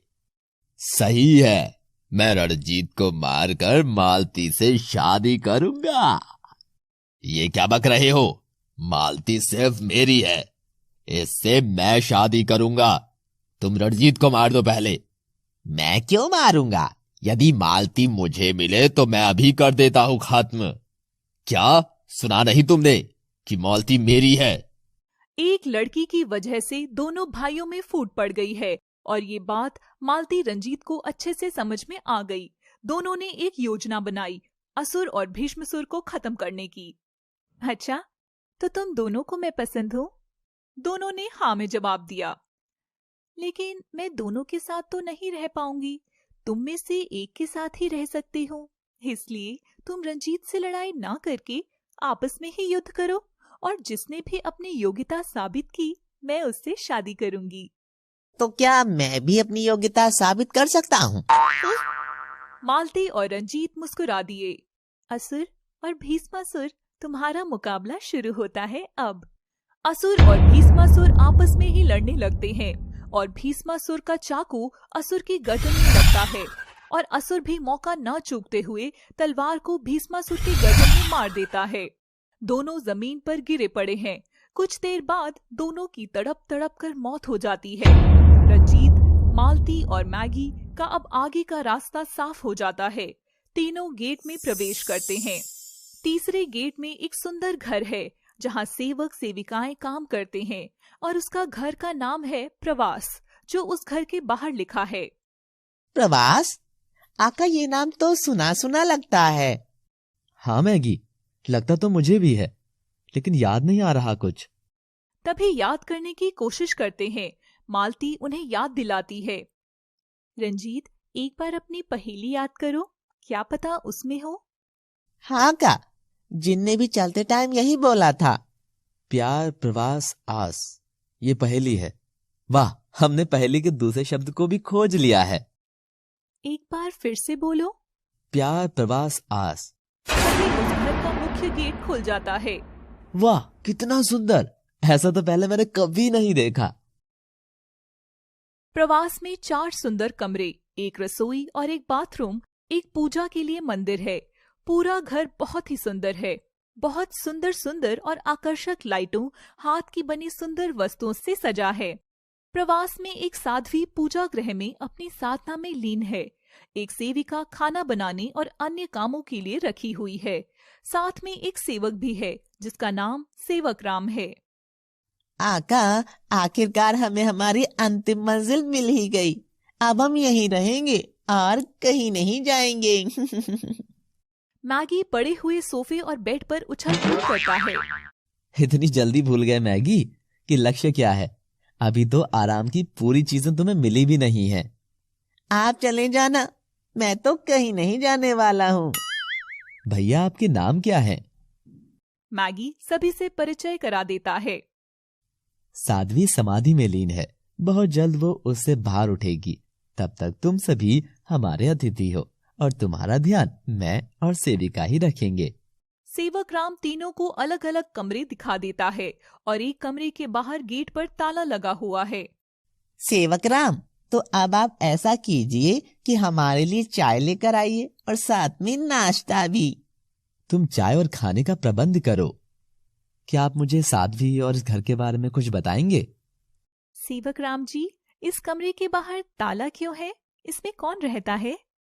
सेवक राम शांत हो गया और बीच में बात काटते हुए बोला, आप पहले कुछ खा लीजिए। मैं तो वैसे भी खाने के लिए ही जी रहा हूँ। बिल्कुल, खाने का ही परिणाम है कि तुम्हारा पेट बाहर है। ये सुनकर सभी हंसते हैं। खाना खाकर सेवक राम तीनों को अपने अपने कमरे में जाने का आग्रह करता है। सभी चले जाते हैं और सो जाते हैं। अगली सुबह रंजीत, मैगी और मालती बाहर आकर बैठे हैं। सेविका नाश्ते का प्रबंध कर रही है। सेवक राम घर में लगी वस्तुओं को झाड़ रहे हैं। तभी एक कर्कश आवाज आती है। एक बहुत बुजुर्ग महिला जिसने सफेद साड़ी पहनी है, हाथ में एक छड़ी है, बाल बिखरे हुए, बाल भी सफेद है, आंखों में एक तेज है। साध्वी, आप समाधि से उठ गई हैं। हाँ सेवक राम, लेकिन हमारे घर में ये अन्य लोग कौन हैं? ये यहाँ कैसे आए और किसने इन्हें अंदर आने दिया? रंजीत, मैगी और मालती साध्वी का रूप देखकर बिल्कुल डर गई। साध्वी, ये हमारे अतिथि हैं और निश्चित ही बाहर के सभी पड़ावों को पार करके यहाँ तक पहुँचे हैं। ठीक है, खाने की व्यवस्था की जाए, बाकी बाद में बात करेंगे। मेरे लिए सिर्फ पानी लाना है। मैं क्या खाती और पीती हूँ इतना तो याद है ना तुम्हें? जी साध्वी। तब तक सेविका आ जाती है। तुम पहले खाओ, तब बात करेंगे, लेकिन खाने के बीच में बोलना मुझे बिल्कुल भी पसंद नहीं है। सभी ने सिर झुकाकर सहमति दी। सभी ने नाश्ता कर लिया। उसके बाद सेवक राम, यहाँ जमीन पर आसन बिछा दो। आका, यहाँ क्या होने वाला है? कहीं हम सबकी बलि तो नहीं दी जाएगी? बचा लो आका, प्लीज बचा लो। क्या हुआ मैगी, तुम तो हमेशा यहीं रहने वाले थे, अब क्या हुआ? रंजीत धीरे से मुस्कुरा देता है। तभी साध्वी, तुम तीनों आसन पर आकर बैठ जाओ। सेवक राम और सेविका, तुम जाकर सोफे के पास बैठ जाओ। कोई बोलेगा नहीं, सब मुझे चुप से सुनेंगे। साध्वी भी आसन लेकर बैठ जाती है। तो तुम हो रंजीत, आखिर ढूंढते ढूंढते आ ही गए। जी साध्वी। बोनी को बाहर निकाल ही लिया, और ये मालती को भी। रंजीत हाँ में सिर हिलाता है। तो बताओ, मुझसे क्या चाहते हो? साध्वी, मैं आपको नहीं जानता कि आप कौन हैं, लेकिन मैं इस नगरी के सभी रहस्य जानना चाहता हूँ। आपको जो उचित लगे आप मेरी मदद कर दीजिए। ठीक है, मैं तुम्हें तुम्हारे बारे में बताऊंगी, उसके बाद आगे का रास्ता। आका, तो आपके बारे में भी जानते हैं, आप उन्हें क्या बताएंगी? ठीक है, मैं अंदर जा रही हूँ। रंजीत और मालती साध्वी से क्षमा मांगते हैं और वापस आसन पर बिठाते हैं। मैगी, तुम कुछ समय तक चुप रहो। रंजीत, तुमने किसी वैरागी का नाम सुना है? जी साध्वी। क्या जानते हो उसके बारे में? बस यही कि वो एक जादूगरनी है और उनका दिया एक ताबीज मेरे पास है जो मेरी रक्षा करता है। उन्होंने बचपन में मुझे बचाया था। बस इतना ही जानते हो? चलो, मैं तुम्हें पूरा सच बताती हूँ, लेकिन उसके लिए हमें पास्ट में जाना होगा। सभी ने सहमति जताई। मैं बहुत उत्सुक हूँ सारा रहस्य जानने के लिए, लेकिन क्या मैं कहानी सुनते सुनते कुछ खा सकता हूँ? मुझे बहुत भूख लगी है। ठीक है, मैं तुम्हें जादू से ऐसा कर दूंगी कि कभी भूख ही नहीं लगेगी। साध्वी मुस्कुराती है। नहीं नहीं साध्वी, यह अन्याय नहीं करना। ठीक है, मैं चुप बैठ जाऊंगा। मैगी को डरा देखकर सबको हंसी आ जाती है। तो अब चली पास जानने। एक जंगल में छोटी सी कुटिया है जहाँ वैरागी जादू टोने सिखाती है। उसके कई शिष्य और शिष्या हैं। वो गुरुकुल व्यवस्था पर यहाँ रहते हैं। वैरागी की एक प्रिय शिष्या है जिसे वह प्यार से रजनी कहती है। रजनी सुंदर है, उसे खुद से बहुत प्यार है। मैं अपने जादू से एक दुनिया बनाना चाहती हूँ जो सबसे अलग हो। तुम मुझे सबसे प्रिय हो, इसलिए मैं तुम्हें साथ ले रही हूँ। क्या तुम भी ऐसा कुछ चाहती हो या इस मिशन में मेरे साथ हो? आप मेरी गुरु है, जो भी सीखा वह सब आपको ही अर्पण। तो तुम मेरे साथ हो? हाँ, मैं आपके साथ हूँ। वर्षों की तपस्या के बाद रहस्य से भरी दुनिया का निर्माण हुआ, जिसमें विभिन्न राज दफन हैं। वैरागी ने रजनी को अपनी सभी विद्या सिखा दी, लेकिन 3 विद्या बचा कर रखी। पहली विद्या, मृत आदमी को 1 घंटे के अंदर जीवित करना। दूसरी विद्या, जादुई दुनिया का निर्माण। तीसरी विद्या, उड़ने की शक्ति। फिर एक दिन रजनी ने वैरागी को धोखा दे दिया। वैरागी, आपको मैं अब अपनी गुरु नहीं मानती। क्या हुआ ऐसा? मेरे पास अब आपके बराबर समझ शक्तियां हैं, तो मैं आपको अपना गुरु क्यों मानूं? मैं तो तुम्हें अपने बच्चे की तरह प्यार करती थी, लेकिन तुमने धोखा दिया। ये जादू का खेल है, इसमें काम ही धोखा देना है। लेकिन तुम बहुत मूर्ख हो। हाँ, मैंने तुम्हें बहुत सारी शक्तियां दी तो हैं, लेकिन कुछ अपने पास रखी हैं। आप अब कुछ नहीं कर सकती हो। वैरागी अपना नील पत्थर निकालने की कोशिश करती है, लेकिन वो पत्थर नहीं निकल पाता। वैरागी चुप हो जाती है। क्यों, क्या हुआ? एक बड़ी जादूगरनी हो गई हालत पस्त। वो पत्थर मेरे पास है। अब इस दुनिया में मैं अपनी मनमर्जी दुनिया बसाऊंगी। मैं जा रही हूँ, जा रही हूँ। मैगी ने एक लंबी सांस ली। चलो अब मैं बोल सकता हूँ। अब रजनी कहाँ है? उसके बारे में मैं जानती हूँ। इसका अगला गेट रजनी के साम्राज्य में ही खुलेगा। बिल्कुल सही। तो क्या आप ही वैरागी हैं? यस। साध्वी, इस बंद कमरे का राज क्या है? हमारा अगला रास्ता उस कमरे से ही निकलेगा। आओ चलते हैं। कमरे में जाते हैं। जैसे ही साध्वी गेट खोलती है, पूरे कमरे में धुआं ही धुआं है। कुछ नहीं दिख रहा है, सब अदृश्य है और कमरे में उड़ रहे हैं। ये क्या है? इसे शांत करो। मैं हवा में हूँ, मुझे कुछ दिखाई नहीं दे रहा है। भगवान, मैं कहाँ हूँ? मैगी दीवार में इधर उधर जाकर लगता है। घबराओ मत, अभी थोड़ी देर में सब सामान्य हो जाएगा। कुछ समय बाद सब सामान्य हो जाता है। मुझे यहाँ से जाना है, प्लीज मुझे जाने दो। अब तुम हमारी कैद में हो मैगी। सभी हंसने लगते हैं। कमरे के बीचों बीच एक चौकोर हवन कुंड है। बराबर में ईंधन रखा है। लोहे का एक चिमटा हवन की राख में गड़ा है। कुंड के बराबर में ही कुछ मालाएं, वस्तुएं, किताबें, जड़ी बूटी रखी हैं। एक बड़ा गोल शीशा रखा है। हवन कुंड के एक ओर आसन थोड़ी थोड़ी दूरी पर रखे हैं तथा एक ओर एक गद्दी पड़ी है जिस पर साध्वी विराजमान है। रंजीत, यहाँ बैठ जाओ। अब आप क्या बताना चाहते हो? मालती और मैगी बाहर इंतजार करें। दोनों उठकर चले जाते हैं। अब कमरे में साध्वी और रंजीत हैं। देखो रंजीत, प्रकृति रहस्य और शक्तियों से भरी है। इसी में से आज मैं तुम्हें कुछ बताना और दिखाना चाहती हूँ, लेकिन तुम्हें उसके लिए धैर्य रखना होगा। मैं आपकी पूरी बात धैर्य से सुनने को तैयार हूँ। तुम्हें कोई स्वप्न दिखता है क्या? हाँ साध्वी जी। और तुम कितने भोले हो कि उसके पीछे पीछे चले आए। धीरे से गर्दन ऊपर नीचे हिलाते हुए मुस्कुराती है। रंजीत अभी कुछ समझ नहीं पा रहा है। तुम अपने सपने में आने वाली लड़की को पा सकते हो, लेकिन उसके लिए तुम्हें मेरा एक काम करना होगा। इसमें तुम्हारी जान भी जा सकती है। यदि तुम ये करने में सफल हो गई तो तुम अपने सपने को पाने के लिए योग्य हो।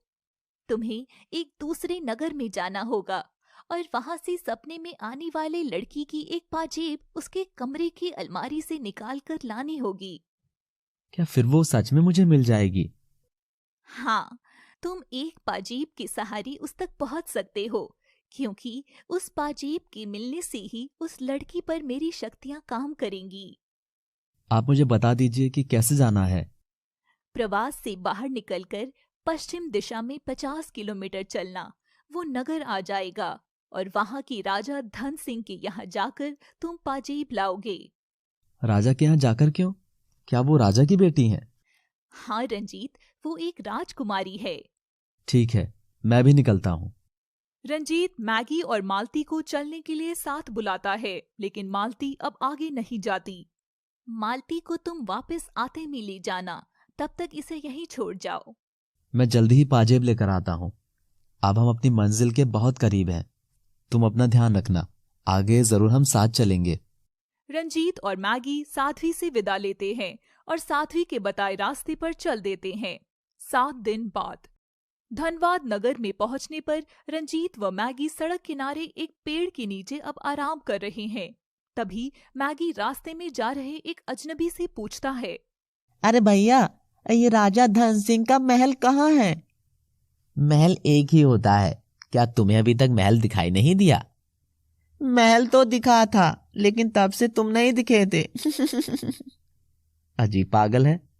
मैगी, वो सामने महल ही है, लेकिन ये हमसे अभी बहुत दूर है। हमें यहाँ पहुँचने में बहुत टाइम लगेगा। चलो आका, नगर की ओर चलते हैं। रंजीत और मैगी चल देते हैं। नगर में एक मंदिर है, वहाँ माता के भजनों का आयोजन हो रहा है। रंजीत और मैगी भी वहीं रुक जाते हैं।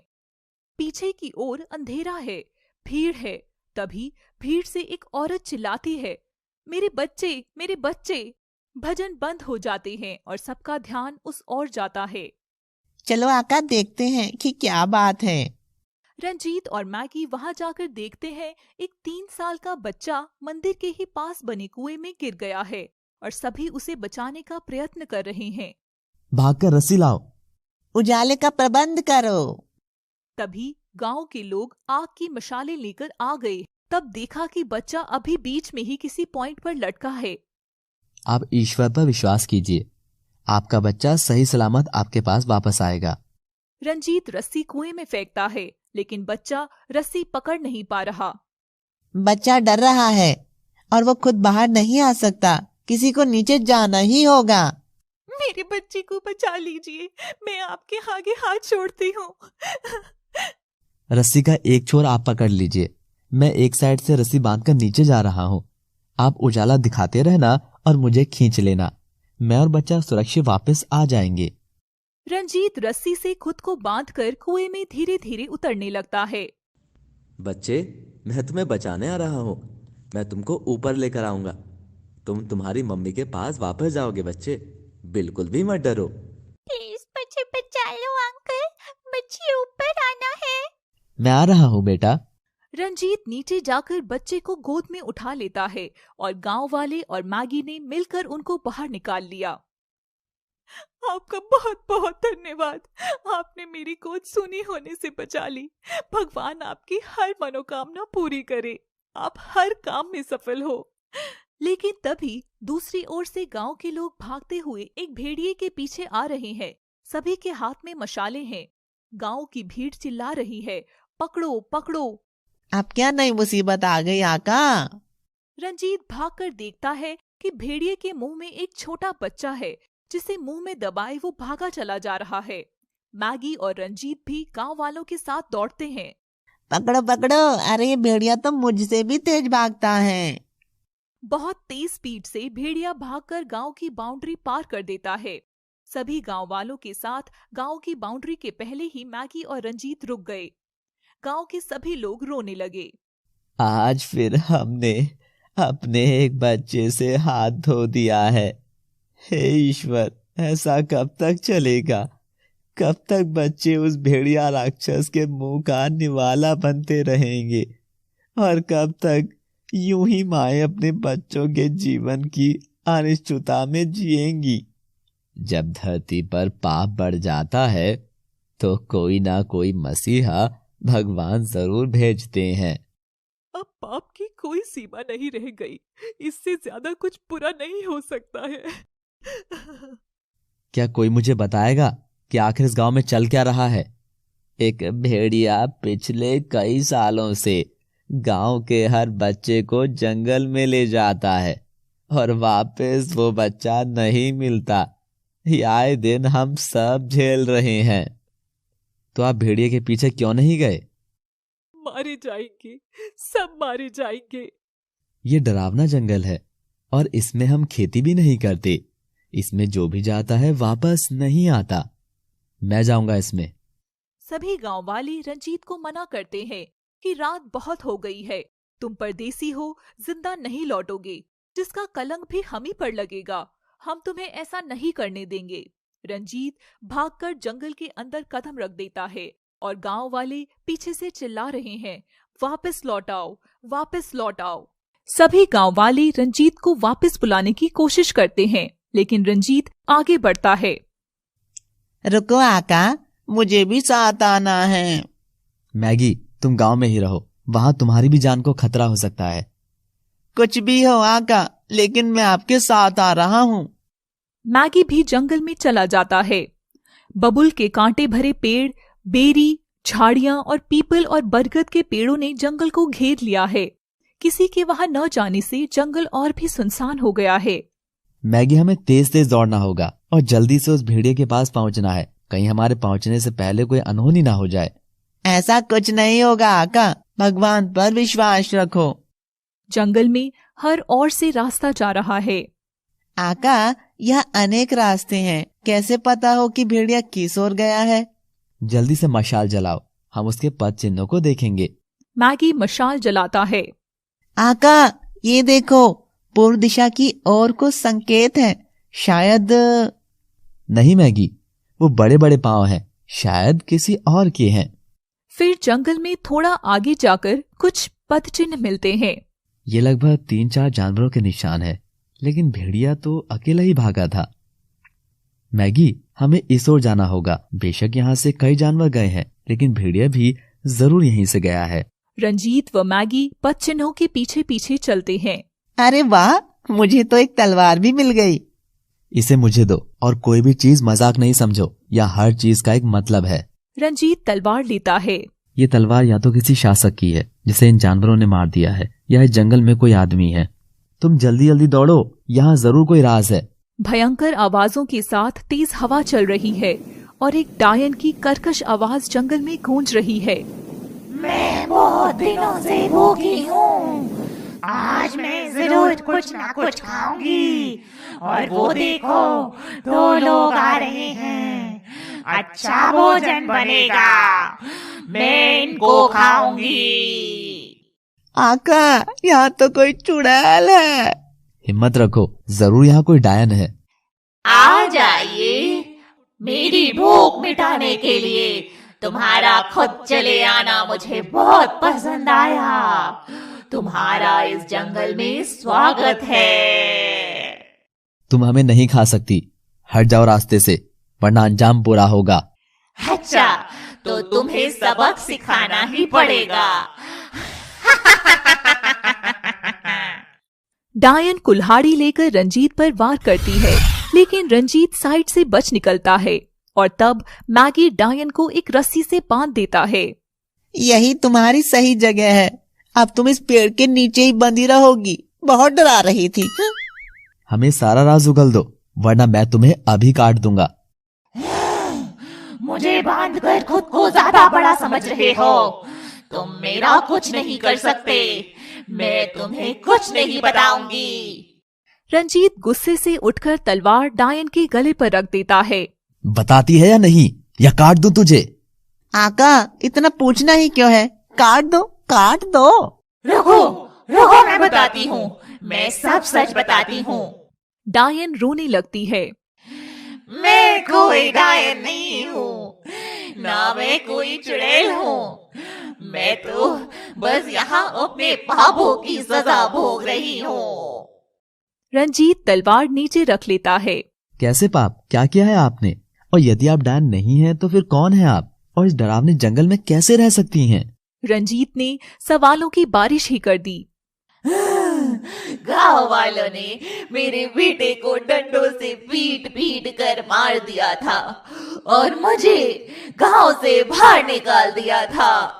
तब से ही मैं यहाँ रहती हूँ और अपनी रक्षा के लिए मैंने डायन का रूप ले लिया है।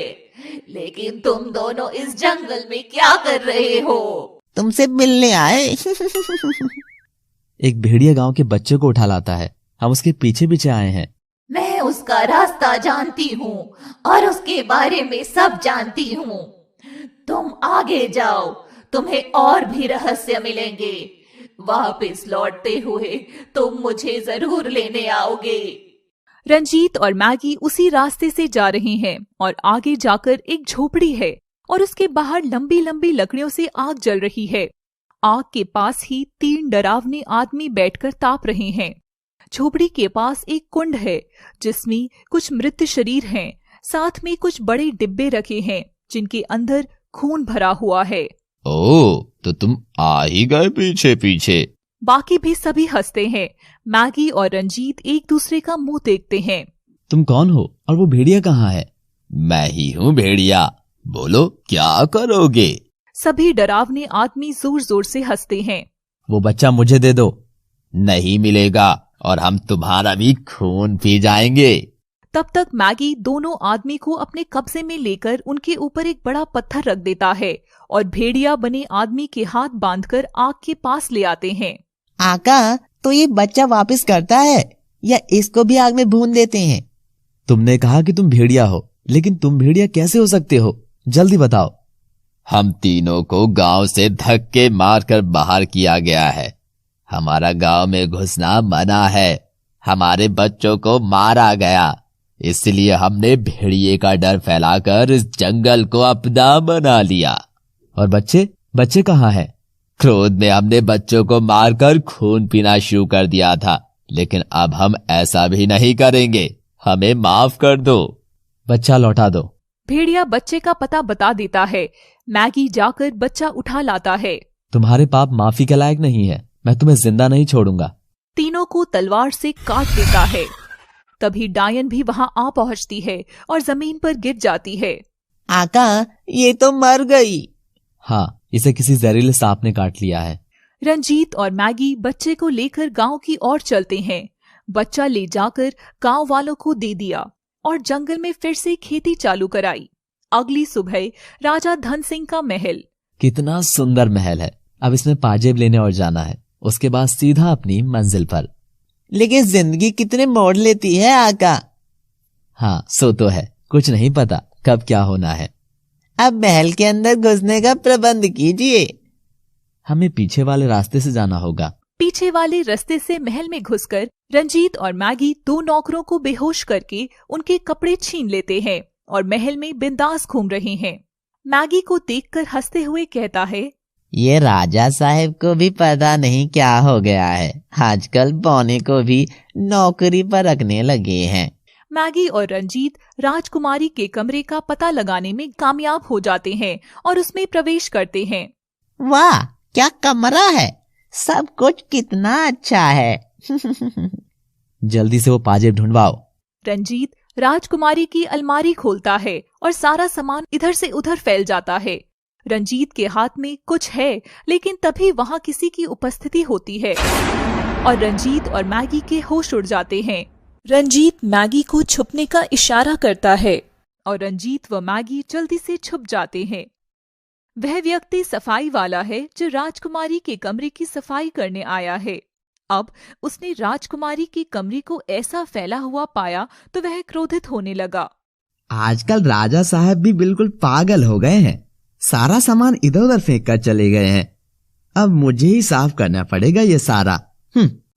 वह व्यक्ति बुदबुदाते हुए वहां से चला जाता है और दरवाजा भी बंद कर देता है।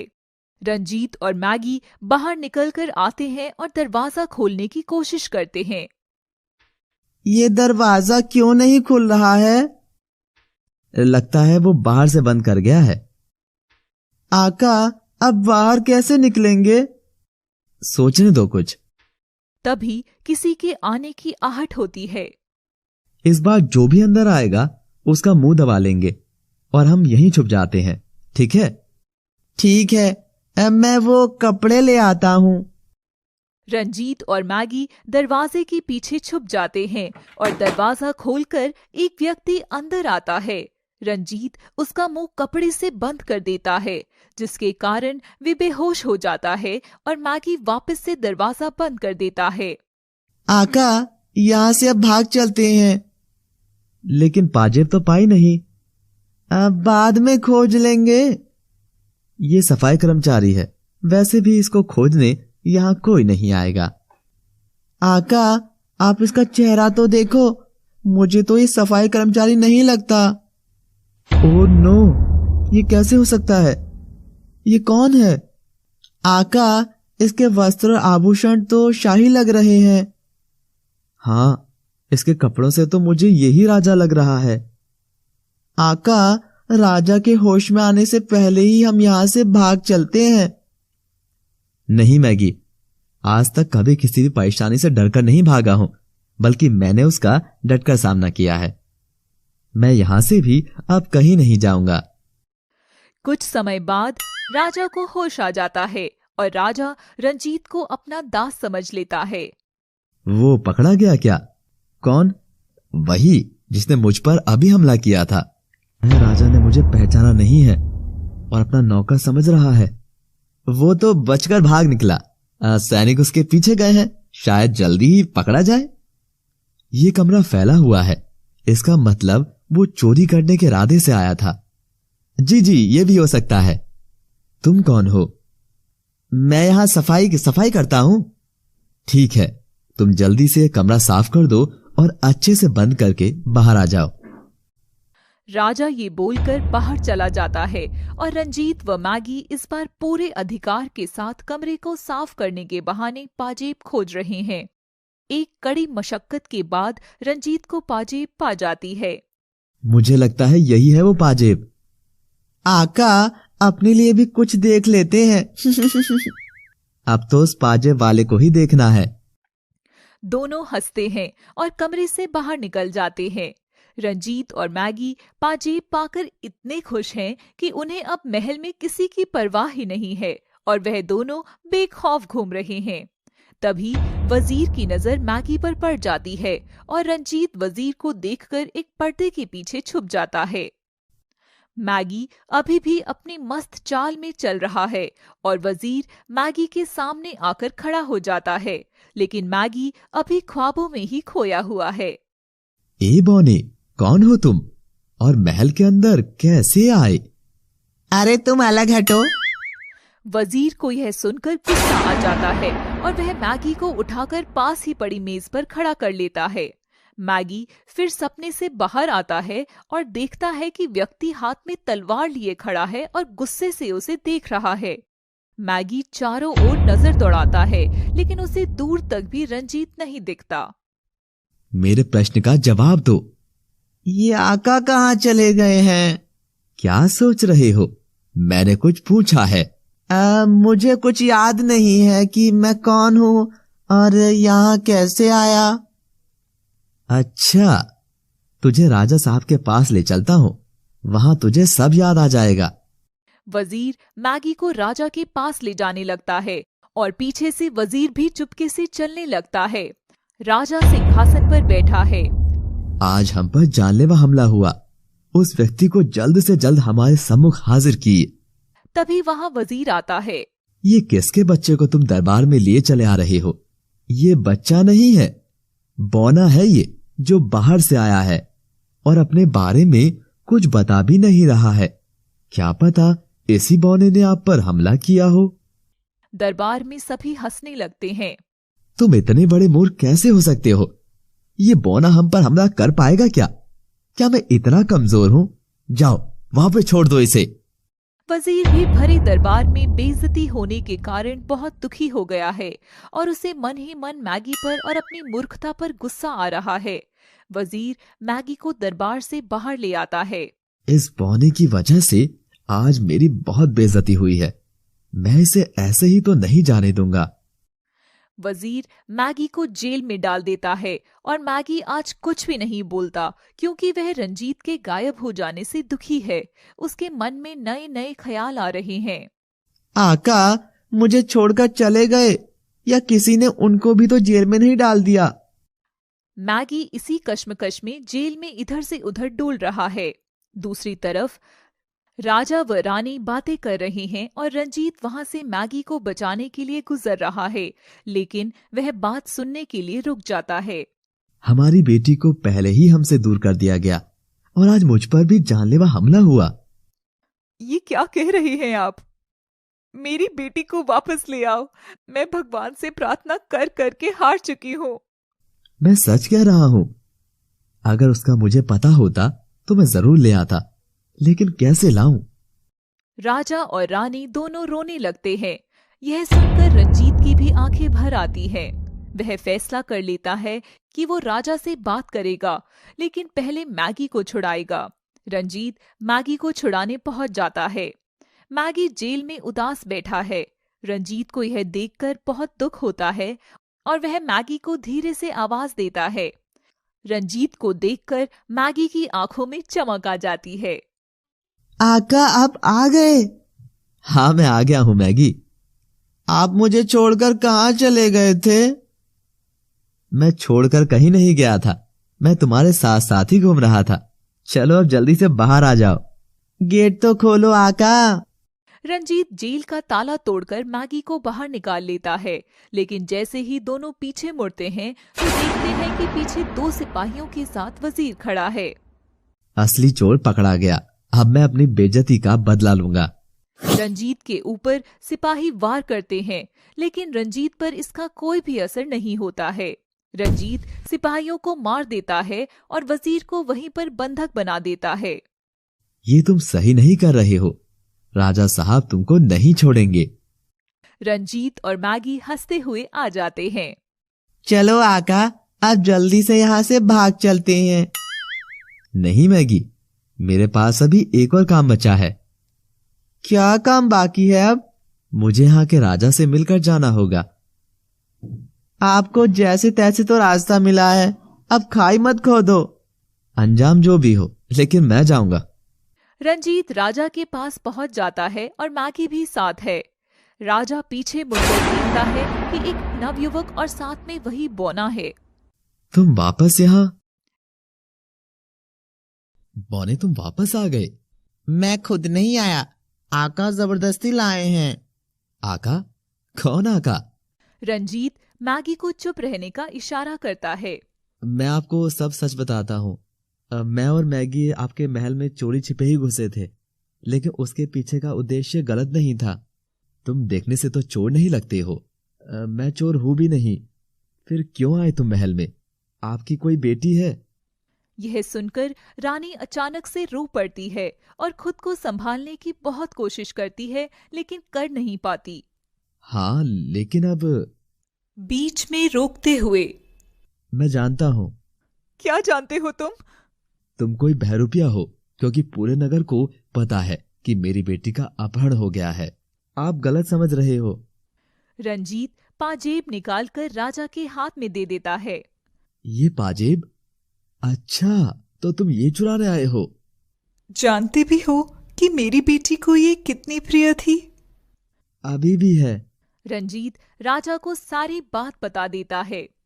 तुम इतनी मुश्किलों से लड़ते हुए सिर्फ मेरी बेटी के लिए ही आए हो? मैं तुम्हारी बेटी को जरूर वापस लाऊंगा। राजा और रानी रंजीत को पाजेब दे देते हैं और भी बहुत सारी चीजों के साथ दोनों को महल से विदा करते हैं। रंजीत और मैगी दोनों रास्ते में जा रहे हैं। आका, ये लोग तो हमारे दोस्त बन गए। मैं तो बिल्कुल डर ही गया था। हाँ, अब जल्दी से वैरागी के पास पहुंचना है और फिर अपने सपनों की दुनिया में उस सुंदर सी राजकुमारी के पास जाना है। रंजीत और मैगी खुश होते हुए आगे बढ़ ही रहे हैं कि मैगी का पैर एक रस्सी से बंध जाता है और मैगी उल्टा लटक जाता है। रंजीत मैगी को पकड़ने के लिए आगे बढ़ता है कि रंजीत के पैर में भी एक रस्सी बन जाती है और वह रस्सी रंजीत को घसीटते हुए आगे ले जाती है और रंजीत भी उल्टा लटक जाता है। क्या मुसीबत आई आका, मुझे उल्टा क्यों लटका दिया? मैगी, एक नजर मुझे भी देखो, मैं खुद उल्टा लटका हुआ हूँ। ओ, फिर ठीक है आका। मैगी, हम दोनों ही उल्टे लटके हैं। इसमें खुश होने वाली बात नहीं है, बल्कि कोई उपाय सोचो। कौन है यहाँ? कौन है? किसने बांध कर लटकाया है हमें? तभी एक आवाज आती है और एक राक्षस आकर खड़ा हो जाता है। इस जंगल का मैं राजा हूँ। आका, मैंने तो सुना था कि जंगल का राजा शेर होता है। फिर ये आधे दिमाग वाला जानवर रूपी राक्षस कैसे शेर हो गया? तुम खुद को बुद्धिमान समझते हो बौने? तुम मेरी कुछ पहेलियों के जवाब दो। कैसी पहेलियां? मैं तुमसे 3 पहेलियां पूछूंगा। अगर तुमने सही जवाब दिए तो मैं तुम्हें जाने दूंगा, अन्यथा तुमको खा जाऊंगा। मंजूर है। पहली पहेली, अगर प्यास लगे तो पी सकते हैं, भूख लगे तो खा सकते हैं, और अगर ठंड लगे तो उसे जला भी सकते हैं। बोलो, क्या है वो? है तो सही कुछ। मुझे जवाब चाहिए। सही जवाब है नारियल। बिल्कुल सही। अब दूसरी पहेली, 2 अंगुल की है सड़क, उस पर रेल चले बेधड़क, लोगों के है काम आती, समय पड़े तो खाक बनाती। ये प्रश्न तो आका आप ही संभालो, मुझे तो ये मेरे वजन से भी ज्यादा भारी मालूम जान पड़ती है। मैगी की ये बात सुनकर इस बार राक्षस को भी हंसी आ जाती है। इसका उत्तर होना चाहिए माचिस। हाँ, माचिस ही है। बिल्कुल सही। मेरी आखिरी और तीसरी पहेली है, हाथ आए तो 100 काटे, जब थके तो पत्थर चाटे। इसका उत्तर क्या हो सकता है? सोच लो, ये आखिरी मौका है। इसका जवाब है चाकू। सही जवाब। राक्षस मैगी और रंजीत को नीचे उतार देता है और उन्हें आजाद कर देता है। तुम दोनों अब जा सकते हो, मैं तुम्हें आजाद करता हूँ। पहले हमें सीधे तो हो जाने दो, उल्टा लटकने की वजह से मेरा दिमाग अब तक चकरा रहा है। कोई नहीं, तुम यहीं रुक जाओ। आपका बहुत बहुत धन्यवाद, अब हम जा रहे हैं, चलो आका। रंजीत और मैगी वहां से चल देते हैं। रंजीत और मैगी का पैर एक पत्थर से जा टकराता है और वह दोनों नीचे गिरकर बेहोश हो जाते हैं। रंजीत की जब आंख खुलती है तो वह देखता है कि वह एक घर में है। रंजीत यह देखकर जल्दी से खड़ा हो जाता है तो वह अपने पास मालती को बैठा हुआ पाता है। मैं यहाँ कैसे आ गया? मैं और मैगी तो रास्ते में आ रहे थे, मैगी कहाँ है? रंजीत अपने आसपास देखता है कि मैगी कहाँ है तो बेड पर उसे मैगी दिख जाता है। रंजीत दौड़कर मैगी के पास जाता है और उसे उठाता है। मैगी उठो, उठो मैगी। मैगी उठ जाता है। आका, आप मुझे कहाँ ले आए हो? मैगी चारों तरफ नजर दौड़ाकर कहता है, आका, पत्थर से टकराने के बाद क्या मुझे इतनी चोट लग गई थी कि आप मुझे खुद ही यहाँ उठा लाए? तुम्हारे सवाल खत्म हो गए हो तो मैं कुछ बोलूं? हाँ आका, बोलो। मुझे खुद भी नहीं पता कि हम यहाँ कैसे पहुंचे हैं। हम वापस जादूगरनी के पास पहुंच गए तो सही है ना आका? हमको पैदल चलना भी नहीं पड़ा और हमारा काम भी हो गया। हाँ, एक कहावत भी है कि आम खाओ, गुठलियां गिनने से क्या फायदा। दोनों हंसने लगते हैं। तभी वैरागी आ जाती है। वैरागी को देखकर रंजीत और मैगी खड़े हो जाते हैं। बिल्कुल सही कर रहे हो रंजीत। रंजीत मुस्कुराता है और वह पाजेब वैरागी के हाथ में दे देता है। मुझे पूरा विश्वास था कि तुम इस परीक्षा में भी पास हो दिखाओगे। चलो हवन कुंड के पास चलते हैं। रंजीत, मैगी, मालती व वैरागी सभी हवन कुंड वाले कमरे में जाते हैं। रंजीत, तुम जानते भी हो कि इस पाजेब का क्या होगा? नहीं, मैं नहीं जानता। ये राजकुमारी सोफिया को सबसे ज्यादा पसंद है, लेकिन वह बाहर की दुनिया के बारे में बिल्कुल भूल चुकी है। उसको वापस सब कुछ इसकी मदद से ही याद दिलाया जा सकता है। वैरागी सभी को शीशे में कुछ दिखाती है। मैं यहाँ जाना चाहता हूँ। बहुत मुश्किल है, या कहो तो सबसे ज्यादा मुश्किल है। सोफिया के लिए मैं कुछ भी करने को तैयार हूँ। मैंने उसके मम्मी पापा से उसे वापस लाने का वादा किया है। ठीक है, मैं तुम्हें रास्ता बता देती हूँ, लेकिन मालती तुम्हारे साथ नहीं जाएगी। फिर मालती कहाँ जाएगी? मालती जहाँ जाना चाहती है वो स्वतंत्र है, लेकिन तुम्हारे साथ जाना संभव नहीं है। कोई बात नहीं रंजीत, मैं भगवान से प्रार्थना करती हूँ कि तुम अपनी मंजिल पर पहुंचकर सोफिया को ले आओ। तुमने हमें यहाँ तक पहुँचाने में भी हमारी कम मदद नहीं की है, इसके लिए हम तुम्हारे आभारी हैं। कैसी बात कर रहे हो तुम? यदि तुम ना होती तो शायद आज मैं वहीं आग से तप रही होती। ठीक है मालती, अपना ख्याल रखना। मालती वहाँ से चली जाती है। आका, कब मिलेगी ये सोफिया? अभी और कहाँ कहाँ जाना है? बस कुछ दिन तक और इंतजार करो मैगी। मैंने तुम्हें सारा कुछ बता दिया है, अब तुम जाने के लिए प्रस्थान करो। मैं पहले एक सवाल पूछना चाहता हूँ। बोलो। ऐसा भी कोई उपाय कर दो कि मैं जिंदा वापस आ जाऊं। रंजीत को यह सुनकर हंसी आ जाती है और वह वैरागी से आज्ञा लेकर आगे की ओर प्रस्थान करता है।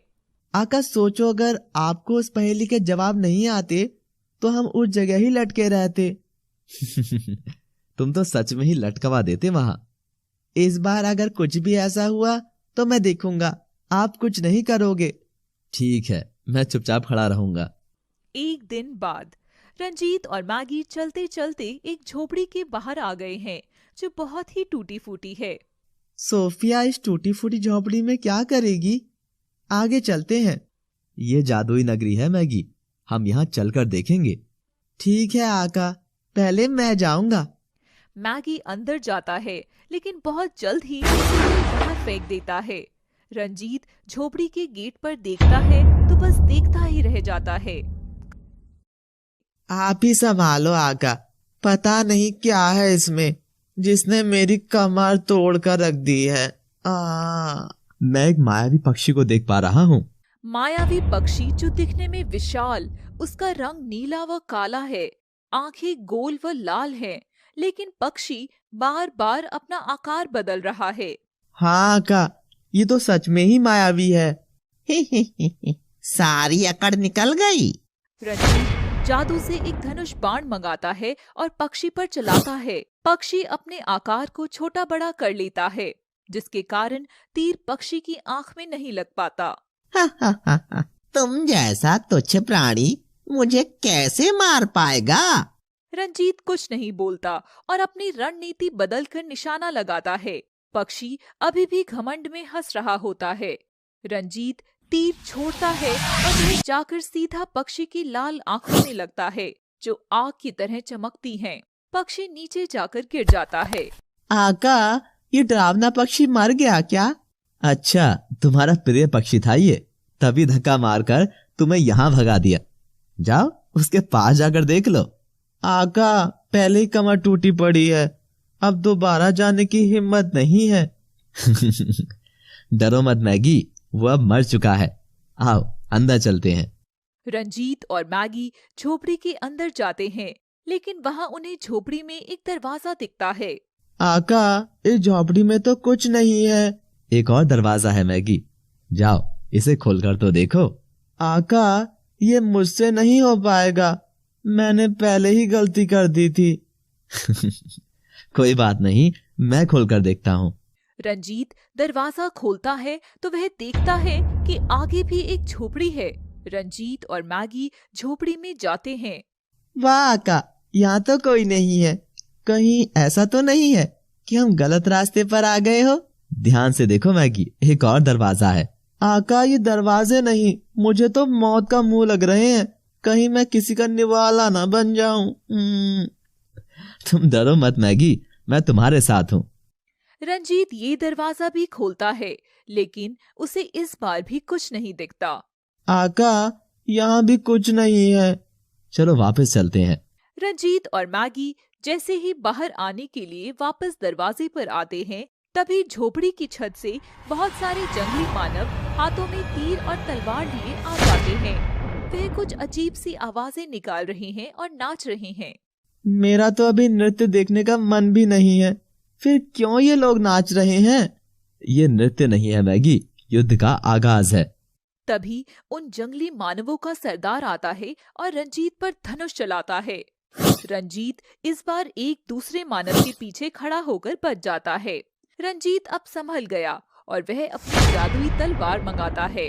तभी लोग एक साथ रंजीत से लड़ाई करते हैं और रंजीत अकेला ही सबको धूल चटा रहा है। मैगी भी एक जंगली मानव के पैर से चिपट गया है। वह अपना पैर छुड़ाने की कोशिश कर रहा है, लेकिन मैगी उसका पैर नहीं छोड़ता। कुछ ही समय बाद रंजीत की तलवार सभी जंगली मानवों को काट देती है। आका, सभी जंगली मानव तो मारे गए, अब बाहर चलें? नहीं मैगी। फिर कहाँ जाएंगे? हम सब अंदर जाएंगे। अंदर क्या है? एक और दरवाजा है। रंजीत ने अगला दरवाजा खोलकर अंदर कदम रखा और देखा कि अंदर कोई झोपड़ी नहीं है, बल्कि एक बड़ा महल है, जिसमें बहुत सारी परियां घूम रही हैं। वाह का, इतनी सुंदर सुंदर परियां।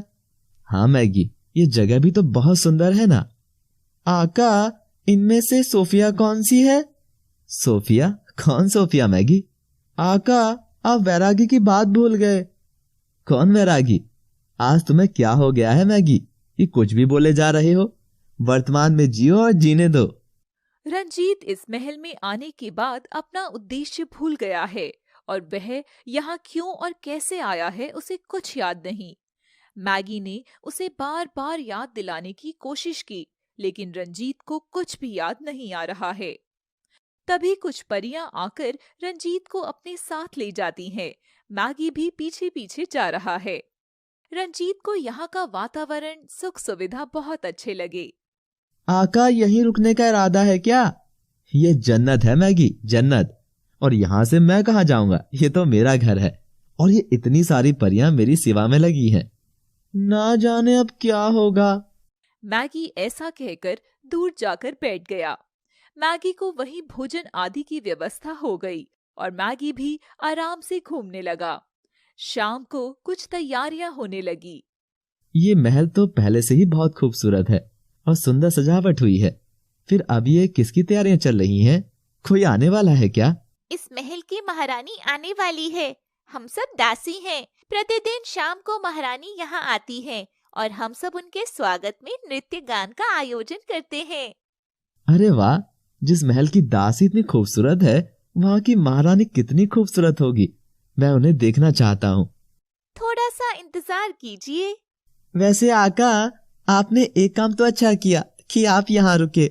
जिंदगी जी रहा हूँ ये तो मुझे आज ही महसूस हुआ। कुछ समय बाद रात को पानी के फव्वारे चलने लगते हैं, जिसमें से रोशनी आती है जो अलग अलग रंगों की है। धीरे धीरे वहाँ का पूरा वातावरण महकने लगता है। धीरे से बहती हवाओं के साथ संगीत भी बह रहा है। कोई भी संवेदनशील व्यक्ति अपना आपा खो सकता है। वही रंजीत के साथ हुआ। परियां अपने पंख खोलकर नाच रही हैं और एक साथ गा रही हैं। मैगी भी उनके साथ जाकर नाचने लगा। लेकिन रंजीत को सिर्फ यहाँ की महारानी को देखने का इंतजार है, इसलिए वह दरवाजे पर ही नजर गड़ाए बैठा है। तभी एक सफेद रंग का गाउन पहने एक महारानी आती है। सभी उसके सम्मान में खड़े हो जाते हैं। उसको देखकर लगता है कि इस महल की सुंदरता भी फीकी है। महारानी का नाम रजनी है, जो एक बहुत बड़ी जादूगरनी है। ओह, ये कोई महारानी है या स्वर्ग से कोई परी उतरी है? रंजीत महारानी की तरफ जाने लगता है कि तभी कुछ परियां उसे रोक लेती हैं। यहीं रुको, कहाँ जाते हो? मुझे महारानी के पास जाना है। नहीं, तुम वहाँ नहीं जा सकते। आज हम सबके बीच एक बहुत खास मेहमान आया है। सभी रजनी की बात बहुत ध्यान से सुनते हैं। आशा करती हूँ कि तुमने अच्छे से मेहमान का ख्याल रखा होगा। इसका नाम रंजीत है और मैं रंजीत को बहुत प्रेम करती हूँ। यह घोषणा सुनकर सभी आश्चर्यचकित हो जाते हैं और रंजीत की तरफ देखते हैं। यह बात रंजीत को भी समझ नहीं आ रही है और वह चुपचाप खड़ा रहता है। महारानी जी, आका तो पहले ही किसी की खोज में निकले हैं। आप मुझसे प्रेम कर लीजिए, मैं आपसे शादी भी कर लूंगा। मैगी की यह बात सुनकर सभी को हंसी आ जाती है और महारानी उसे अपने पास बुलाती है। तू कौन है चिंपैंजी, और ये क्या बोले जा रहे हो? मैं मेरे आका के साथ आया हूँ। अभी क्या बताया तुमने कि रंजीत किसको खोज रहा है? सोफिया को। सोफिया भी उन सभी के बीच होती है और सभी सोफिया की ओर देखते हैं। रंजीत भी देखता है, लेकिन रंजीत को भी कुछ समझ नहीं आ रहा कि मैगी क्या बोल रहा है। रंजीत, तुम सोफिया को जानते हो? नहीं, मैं किसी सोफिया को नहीं जानता और इसका नाम भी पहली बार सुन रहा हूँ। रंजीत, तुम मुझसे प्रेम करते हो? हाँ, मैं तुमसे ही प्रेम करता हूँ और विवाह करना चाहता हूँ। आका, आपको ये क्या हो गया है कि आपको मैं भी याद नहीं हूँ? मैगी, जरूर तुम्हारे दिमाग में कुछ गड़बड़ हुई है कि तुम कुछ भी बोले जा रहे हो। आका, आपको सोफिया याद नहीं है क्या, जिसके लिए इतनी समस्याओं का सामना करके यहाँ तक आए हैं? मैगी, तुम पागल हो गए हो? क्यों मुझे इतना परेशान कर रहे हो कि कुछ भी बोले जा रहे हो? मैं कहीं गया ही नहीं, मैं तो बचपन से ही इसी महल में रहता हूँ।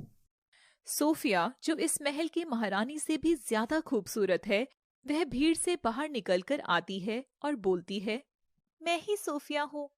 मैंने भी तुम दोनों को पहले कभी नहीं देखा। तुम दोनों आपस में क्यों लड़ रहे हो?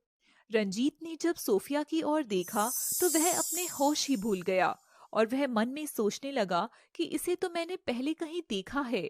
तुमको देखकर मुझे लगता है कि मैंने तुम्हें पहले कभी देखा जरूर है। आका, यही बात तो मैं बोलना चाहता हूँ कि हम सोफिया के लिए ही यहाँ आए हैं। सोफिया के लिए क्यों? तुम लोगों के चक्कर में अब मैं पागल हो चुका हूँ। मैं यहाँ से जा रहा हूँ।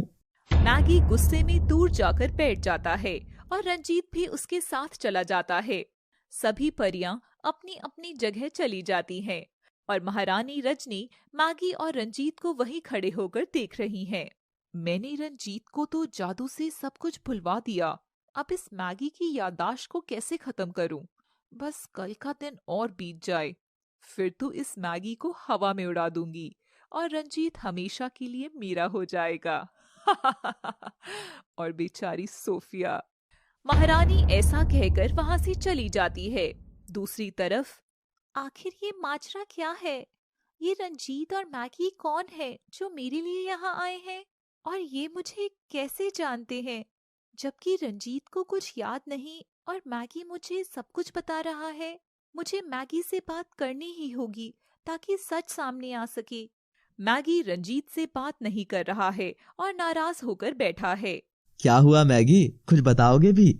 आका, आपने मुझे सबके सामने झूठा बना दिया। क्या आपको सच में ही कुछ याद नहीं है? मैं सच बोल रहा हूँ मैगी, मुझे कुछ याद नहीं है। तो ये जादूगरनी ने भुलवा दिया है। मैगी और रंजीत बात कर ही रहे होते हैं कि तभी उन्हें किसी लड़की के चीखने चिल्लाने की आवाज आती है। वह दोनों उस आवाज का पीछा करते हुए वहां तक जाते हैं और देखते हैं कि एक सुनसान कमरा है जिसमें एक चिराग जला हुआ है और 3 परियां हैं। सामने महारानी रजनी खड़ी है। 3 परियों में से एक परी को नए कपड़े पहनाकर और उसका श्रृंगार करके सजाया हुआ है। वह लकड़ी के एक स्टूल पर बैठाया हुआ है। स्टूल के बराबर में एक जगह आग जल रही है और स्टूल के सामने एक शाही कुर्सी है जिस पे महारानी रजनी विराजमान है। बाकी 2 परियों ने उस एक परी को पकड़ा हुआ है। यहाँ पर ये क्या चल रहा है? मुझे तो लगता है आका कि जादुई नगरी में भी बलि देने का प्रावधान है। तभी परी फिर से चीखने लगती है और जिंदा छोड़ने की गुहार लगाने लगती है। मुझे छोड़ दो, मुझे छोड़ दो, मैंने आपका क्या बिगाड़ा है? जब कोई खुद की जिंदगी की गुहार लगाता है तो मुझे बहुत मजा आता है। मैं हमेशा आपकी दासी बनकर रहूंगी, कृपया मुझे छोड़ दो। ठीक है, लेकिन अगर मैंने तुम्हें छोड़ दिया तो मेरे रूप का क्या होगा? मुझे पूरे ब्रह्मांड की सबसे खूबसूरत और शक्तिशाली स्त्री बनना है, इसलिए मेरी मजबूरी समझो, मैं तुम्हें नहीं छोड़ सकती। महारानी एक फरसा उठाती है, परी को काट देती है, फिर उसका सारा खून पी जाती है और मांस को बराबर में जल रही आग पर जलाकर खा जाती है। यह स्थिति देखकर रंजीत और मैगी सहम जाते हैं। उन्हें महारानी का आभास हो जाता है कि सुंदर चेहरे के पीछे क्या छुपा है। इसका मतलब ये सारी सुंदर परियों को मारकर उनका खून पी जाती है ताकि ये और भी खूबसूरत हो सके। आका, सोफिया तो और भी ज्यादा खूबसूरत है। ये तो मर गई मैगी, लेकिन सोफिया के साथ हम ऐसा कुछ नहीं होने देंगे। लेकिन सोफिया का राज मुझे अभी याद नहीं आ रहा है। आका, ऐसा करते हैं कि सोफिया के पास चलते हैं और उससे बात करते हैं। रंजीत और मैगी सोफिया को खोजने जाते हैं तो देखते हैं कि एक परी चांदनी रात में तारों से बातें करते हुए कुछ चिंतित घूम रही है। क्या हुआ सोफिया, तुम कुछ परेशान लग रही हो? तुम फिर से आ गए। मैं सच में ही तुम्हें नहीं जानती हूँ। याद तो मुझे भी कुछ नहीं है, लेकिन ना जाने मैं क्यों तुम्हारी ओर खिंचा चला रहा हूँ।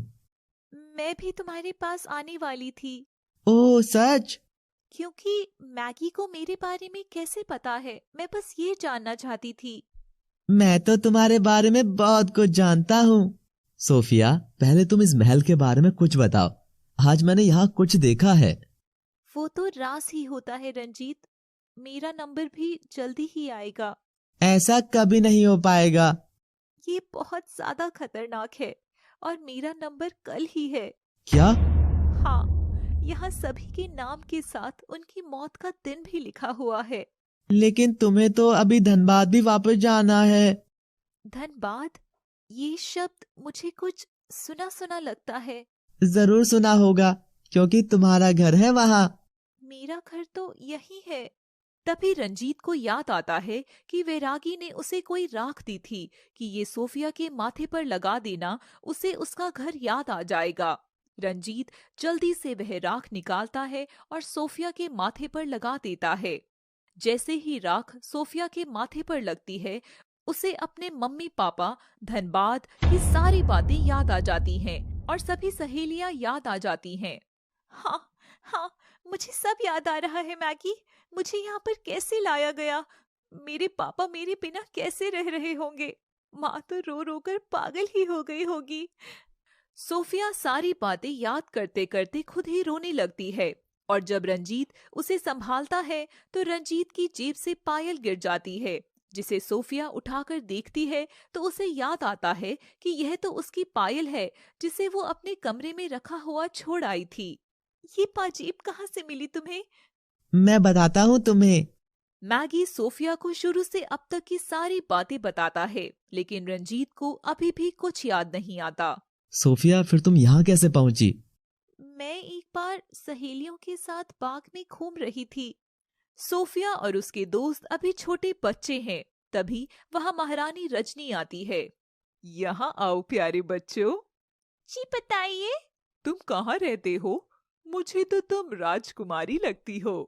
हम सब इसी महल में रहते हैं और तुम भी मुझे महारानी लगती हो। मैं तुम्हारे महल में आई हूँ, तुम्हारी मेहमान हूँ। ये लो, ये फल खाओ। सोफिया और बाकी बच्चे वो फल खाते हैं और बेहोश हो जाते हैं। जब सभी की आंख खुली तो खुद को महारानी रजनी की जादुई नगरी में पाते हैं। तब से मैं यहीं कैद हूँ और मेरी एक सबसे प्यारी पाजेब धनबाद में ही रह गई और एक मेरे पास है। सोफिया वह पाजेब अपने कमरे से निकाल कर लाती है और रंजीत उसे हाथ में लेता है। रंजीत के हाथ में वह पाजेब पकड़ते ही रंजीत को एक अजीब सा करंट लगने लगा और वह बोल पड़ा, सोफिया, मेरे सपनों की सोफिया।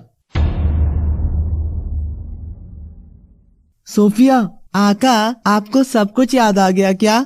मुझे कुछ कुछ याद आ रहा है, मेरा सिर चकरा रहा है। रंजीत का सर चकराने लगता है और वे बेहोश होकर नीचे गिर जाता है। मैगी भागकर पानी लाता है और रंजीत के मुख पर पानी डालता है। रंजीत होश में आ गया। रंजीत, तुम ठीक हो? हाँ, मैं बिल्कुल ठीक हूँ। मुझे अब सब याद आ गया है। मैं इस जादूगरनी को नहीं छोड़ूंगा। रंजीत, हमें होश से काम लेना होगा क्योंकि यह चालाक होने के साथ साथ बहुत खतरनाक भी है। सोफिया, तुम अभी आका के बारे में नहीं जानती हो और ना ही तुमको हमारा यात्रा विवरण मालूम है। रंजीत मुस्कुराता है। रहने दो मैगी, ये कई वर्षों का सफर है, यूं ही आसानी से नहीं बताया जा सकता। कई वर्ष? मतलब तुम कितने वर्षों से इस यात्रा पर हो और सिर्फ मेरे लिए ही तुम चले जा रहे हो? मैं बचपन से इस यात्रा पर हूँ और रास्ते में मुझे मैगी मिला और तब से मैगी मेरे साथ है। रंजीत और मैगी सोफिया से बात कर ही रहे होते हैं कि तभी उन्हें किसी के कदमों की आहट होती है और मैगी पीछे मुड़कर देखता है तो वह डर जाता है और दौड़कर रंजीत से चिपक जाता है। क्या हुआ मैगी, तुम इतने डरे हुए क्यों हो? पीछे देखो आका, पीछे। रंजीत और सोफिया पीछे देखते हैं तो उनके भी होश उड़ जाते हैं कि रजनी उनकी ओर चली आ रही है। रजनी ने बाल बिखेरे हुए हैं, वह पूरी खून से लथपथ है।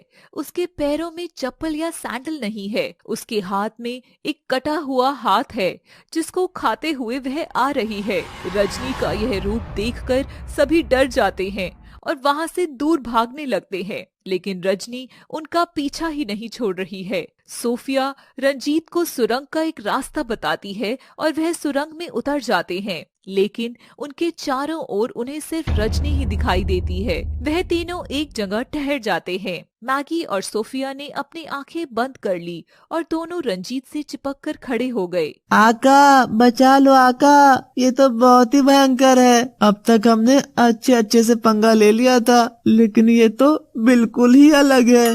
कल इसी समय ये मेरा खून पीने के बाद मेरा हाथ खा रही होगी।